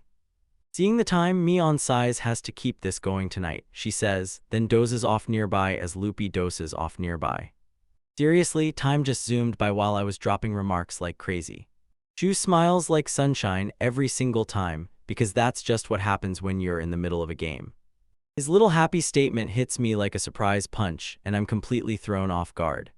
She stammers, totally flustered, like her words are tripping over her own heartbeat. Just as Shu goes to log out, Mion slams on the brakes. Wait, Shu-kun, can I ask you one more thing before you go? He shoots the question at him right away. What is it? Can I steal just a little of your time tomorrow morning? She asked, voice shaking with nerves. Each morning, he blurts out the same shocked question, like he's sure it's only going to last a little while. Mion hurriedly tells me I've got to make breakfast, so we'll be up super early, but don't worry, it'll be fine. Alright then, she agrees. See you tomorrow. The very next morning, Shu logs in and can't help wondering, has Mion come online yet? Suddenly, a shadowy figure pops out from behind him, like it's been hiding there the whole time. Shokun, good morning. Mion chirps. Wait, you're here, he blurts out, clearly caught off guard. So what's this about? He blurts, and Mion's cheeks flare red. It's not for club stuff, she says, her voice soft but steady. It's for me, and I wanted to show you the moment I could. She shoots her hand out toward the glowing virtual screen. I want you to make this, she says, her eyes blazing with pure excitement. Dio locks eyes on the screen, completely baffled by the plain, childish doodle staring back at him. A housing app, he blurts it out, stunned, and Mion beams proudly as she confirms, that's right. She laughs and tells her it's only a trial with basic icons, but Shu's jaw drops, because somehow this is super clear and unbelievably easy to get. He spots this insanely adorable detail tucked into the layout. Is that little dog in front of the hut acting loopy? He asks. Of course, Mion beams. With shaky nerves, he blurts out, can I use it too? And she instantly reassures him, keeping the controls nice and simple. A warm, grateful grin bursts across the show's face. Mion spots his happy reaction, her cheeks flare red, and she smiles right back. Sue points at the blueprint and says, I'm gonna put the cooking area outside just like this. Mion perks up and goes, that's an awesome idea. How about we plant a flower bed all the way around the house? Shu's already pointing at the screen like, yeah, do that. Mion pauses, thinking it through. Maybe we should keep the path to the spring wide open. Shu nods right away and smiles. You're right, we don't need a fence for privacy out here. They flash each other a warm, happy smile like everything's finally going right. This looks incredible, Shu blurts out, then he snaps, oh, and speaking of that. Mion can't help herself, curiosity claws at her. Shu, you've got your own detached house, right? He nods, grinning, yeah, in the real world I do. A wistful look flashes across his face, and then, I'll admit it, I'm kinda jealous. We just live in an apartment building. Mion went completely silent. What really? But the house I live in now just doesn't feel like it's even my style. My personal preferences, Shu says, determination flashing in his eyes. He yanks up an image of a massive traditional Japanese estate, like, look at this. So you're into Japanese-style architecture, huh? Mion asks. Shu nods and goes, yeah, my grandpa's place looks like this, just not quite as massive. Mion's cheeks bloom with blush as he's totally enchanted, like a garden with a pond, that's pure magic. Shu flips the question right back to her, so what about you, Mion? Got a dream house in mind? She pauses for a split second, like her courage is on the edge of breaking. A sudden blush crawled up her cheeks, lighting her whole face. Then she lights up, cheeks blazing red, and I can't help it, I like this house too. Shu's face suddenly brightens, and a warm, joyful smile lights him up from the inside out. All right, he lays it out and declares, let's build a house just like this, and Mion practically can't wait as he eagerly agrees. With their brand new goal locked in, Sho clenched his fist. All right. He scans that overgrown mess and fresh fire lights up his eyes. I'm gonna wipe every blade of grass out of here, clean and perfect. Right before dinner time. But the moment it clicks, his drive instantly faceplants as the true size of the impossible task hits him. Mion can barely choke out a word of encouragement as his fighting spirit vanishes completely. Then Loopy lets out one supportive bark, and just like that, it yanks him right out of his spiral. He tells his furry buddy to run off and play for a while. Mion clocks that Loopy's getting antsy, and Shu blurts that he'd rather be out there tossing and catching with him than stuck working. Mion, the constant strategist, pushes the idea that if he learns gardening or farming, he can speed everything up. With that boosted SB, he grabs both right away. His resolve surged back stronger than ever. He whips his focus right back to the task in front of him. With that final cheer from me, he's fired up and ready to kick things off. An hour later, the ground finally lies cleared and ready. He soaks up that sweet rush of victory as Mayan congratulates him, and it feels like the world finally clicks into place. The area is finally ready, so Shu wastes no time and orders the stone warehouse built to stash the books inside.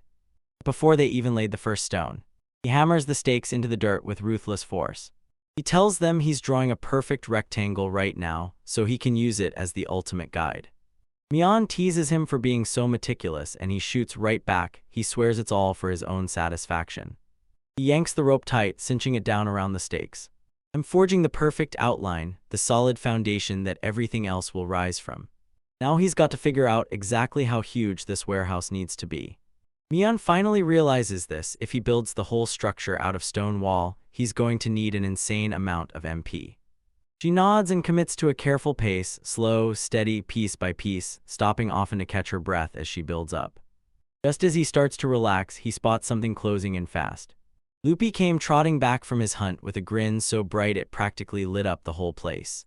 Shu crouched low, grinning like he just found his reason to smile. His partner was right there.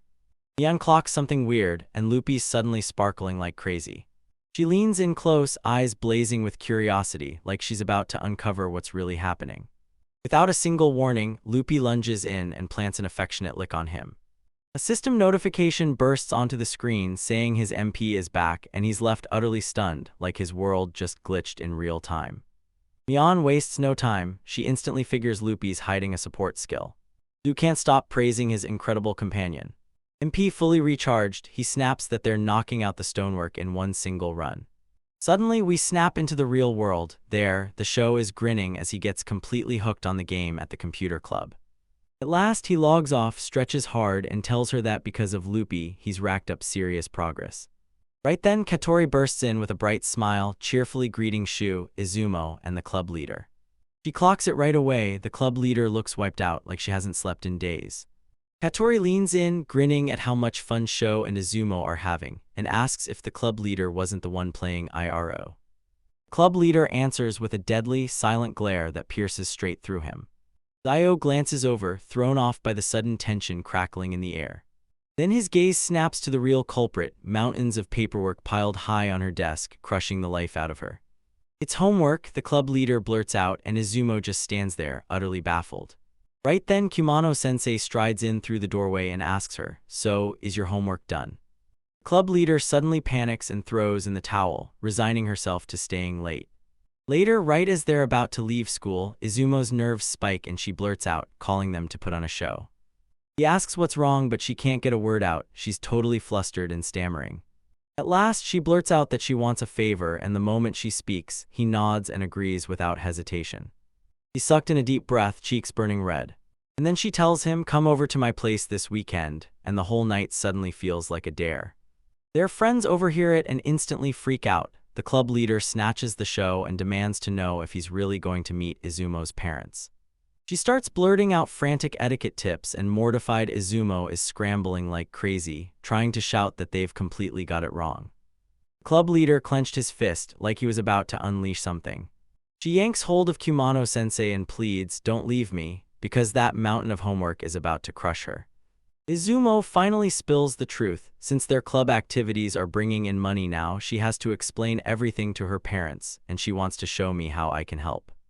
Katori compares it to clocking into a part-time job, and Izumo just wants to properly introduce her new work partner. She nervously asks if he'd really be okay with it. And Shu, the ultimate good guy, lights up and agrees without hesitation. As they split up, they lock eyes and promise to meet again over the weekend. At the moment, he storms home and pitches the plan to Miki. She instantly locks onto the exact same conclusion. He's about to go meet Izumo's parents. Sweating and flustered, Miki blurts out that she can't let this golden chance slip, so she's coming with him. With a resigned sigh, he admitted he already planned to invite her anyway, no matter what Shu Sai said. But Miki is already in full planning mode, and he cuts straight to it. "First things first, you're getting a suit." The story jumps to the weekend at Izumo's house, and Shu leans in like, "Did I show up too early?" Izumo lets out a nervous breath and tells them the timing won't be a problem for her. she's worried about what it might mean for someone else. Confused, she blurts out, "So, are you coming home soon?" to her older sister. Izumo's eyes flicker wide with shock. She tells him she's got an older sister at university, and she barely shows up. Mickey's been eavesdropping and blurts out, "Did she get in touch with you guys?" before Shu shoots her a quick shush and shuts it down. Mickey presses on, whispering that Izumo's sister, Mashiro, will show up for sure, and muttering that they should have warned her in advance. With a soft click, a phone lands on the table like a signal has just been sent. Mickey grins and pushes for everyone to dress up in formal wear, but Shu shoots that down. This isn't about clothes. Suddenly, his phone blasts with a ring. He stares at the screen, shocked it's a call from Mion. Mickey hears it, "You've got this," and he pops up from the table like he's ready to take the hit. He steps away and bolts to answer. Over on the other side, a jittery Izumo blurts out an apology for calling you so late. She leans in and tells him, "I've got something huge to talk to you about right now." Turns out she'd been running to her mother, spilling every juicy detail about the show. And now her mom won't take no for an answer. She's demanding to try his cooking herself. Still a little stunned, she goes, "So you're telling me you introduced me like I'm some kind of master chef?" Izumo blurts out fast that she can't whip up anything fancy, so his regular cooking is more than good enough. Then she leans in, eyes locked on him, and begs him, would he really be willing to do it? Shu happily nods along, and on the other side of the call, Izumo breaks down in tears of pure, overwhelming gratitude. With the plan locked in, they snap the call shut. All alone, the show leans in like, "So you're cooking up something new, huh?" Suddenly, it hits him. Izumo's words from that other day slam back into his mind. And she practically gushed about how lucky Mickey was to get to chow down on that mouth-watering food. The pressure is crushing down right on his shoulders. Swearing he wouldn't let anyone down, he decides he needs practice right now. The weekend finally hits, and everything starts to feel possible. An overly excited Mickey launches at the door, practically bouncing off the walls as she begs her brother to hurry up. But Shu, the ever-responsible type, orders her to wait while he rigs up the home security. Right when they're about to step out, a bright voice bursts through, "I'm home." Mickey's face lights up instantly, and she beams as she greets the newcomer, confirming with pure joy that this is Izumo's older sister, Mashiro. Mashiro pulls Mickey into a crushing hug, then smirks and teases that she's finally grown a whole extra centimeter. The two are inseparable, locked in a warm embrace that says everything. She whips around to show them, and he awkwardly blurts out that she could have at least warned them she was coming home. Spotting them getting ready to head out, Mashiro leans in and blurts, "So where are you guys going?" Xiao says they were headed straight to her place, an invitation from Izumo herself, and Mashiro is so blindsided you can practically see the shock hit her face. Shu's stomach drops as the realization hits. Mashiro is just as wild and unpredictable as Mickey, and grabbing them both feels like inviting disaster. Mickey grins at Mashiro and blurts, "My brother's going to meet a girl," and straight up triggers a full meltdown in show over how badly those words can get misread. "Then I'm coming too," Mashiro snaps, and right then and there, she decides she's tagging along on their outing. And the trio bursts into motion. While they're on the move, Mashiro blurts out that IRO is basically a superstar at her university dorm. She then fires off a question about Mion, curious what kind of person she really is, and admits she just can't stand people who are way too eager to play along. She even throws jokes about whether online games are allowed in the dorms, and says the rules feel just like a military barracks. Mashiro admits she's clueless about the game, then tells Mickey to teach her later. Mickey's thrilled and happily snaps up the assignment. She shuts down the questions and stops pressing for the exact meeting spot. With a sly grin, Mashiro drapes her arm around Sho like, "All right then, let's go meet your girlfriend." Mickey told her everything, and now Sho's stuck cursing his sister's name. As they round the corner, Izumo is right there on the street, waiting for them. Mickey, all fired up as usual, spots her instantly and yells, "Hey, over here." Izumo turns, and for just one wild moment, she was totally swept off her feet. Out of her school uniform and dressed for the weekend, Izumo looks absolutely breathtaking, so stunning that everyone around her just can't speak. But it's Miss Hiro who snaps the pieces into place first. Her eyes flare wide as realization hits, and she blurts, "Ah, Shukun." Right then, the front door swings open, and Izumo's mother steps out, smiling at Mickey like an old friend. Then she turns to him and says, "So you're the young man she emailed me about." The realization slams in like a runaway freight train. He's not just at Zumo's place anymore. He's about to meet her mom while her sister still thinks he's her boyfriend. And right there, he completely freezes. Miki, clueless to the pure panic blasting off her brother, just barrels ahead with a bright, "Good morning," like nothing's wrong. Mashiro snaps the tension, teasing her sister, sorry, but you look so different from how you look at school. Then she flicks her teasing look at you like, come on, just admit you were instantly captivated, you know. Izumo's cheeks go beet red and she's scrambling to insist it's not what he thinks. Stop it, Shu, don't make me blush. Mashiro suddenly lunges and grabs her. Yanks her into a crushing hug. See, you're adorable when you stop pretending to be tough, she says, and the moment it hits, her brain totally freaks out and short-circuits. Your mom just laughs. Yep, you're freaking him out. Sorry about that. Izumo peeks out, trembling with nerves. He jerks his chin toward the driveway. Now come on, get in. Uncovered before their eyes was a monstrous, glossy black limousine just idling there, shining like it owned the night. Shu and Miki just freeze and stare, totally mind-blown. Izumo's family isn't merely rich, they're playing on a whole different level. In stunned, perfect sync, Shu and Miki lock eyes and think the exact same thing: this thing is huge. Miki jerks out of it first, buzzing like crazy. Come on, big bro, big sis, let's go.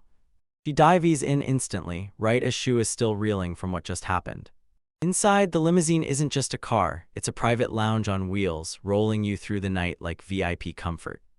Mashiro soaks up the chaos and leans in with a cruel little tease, clocking the tension like, you look restless.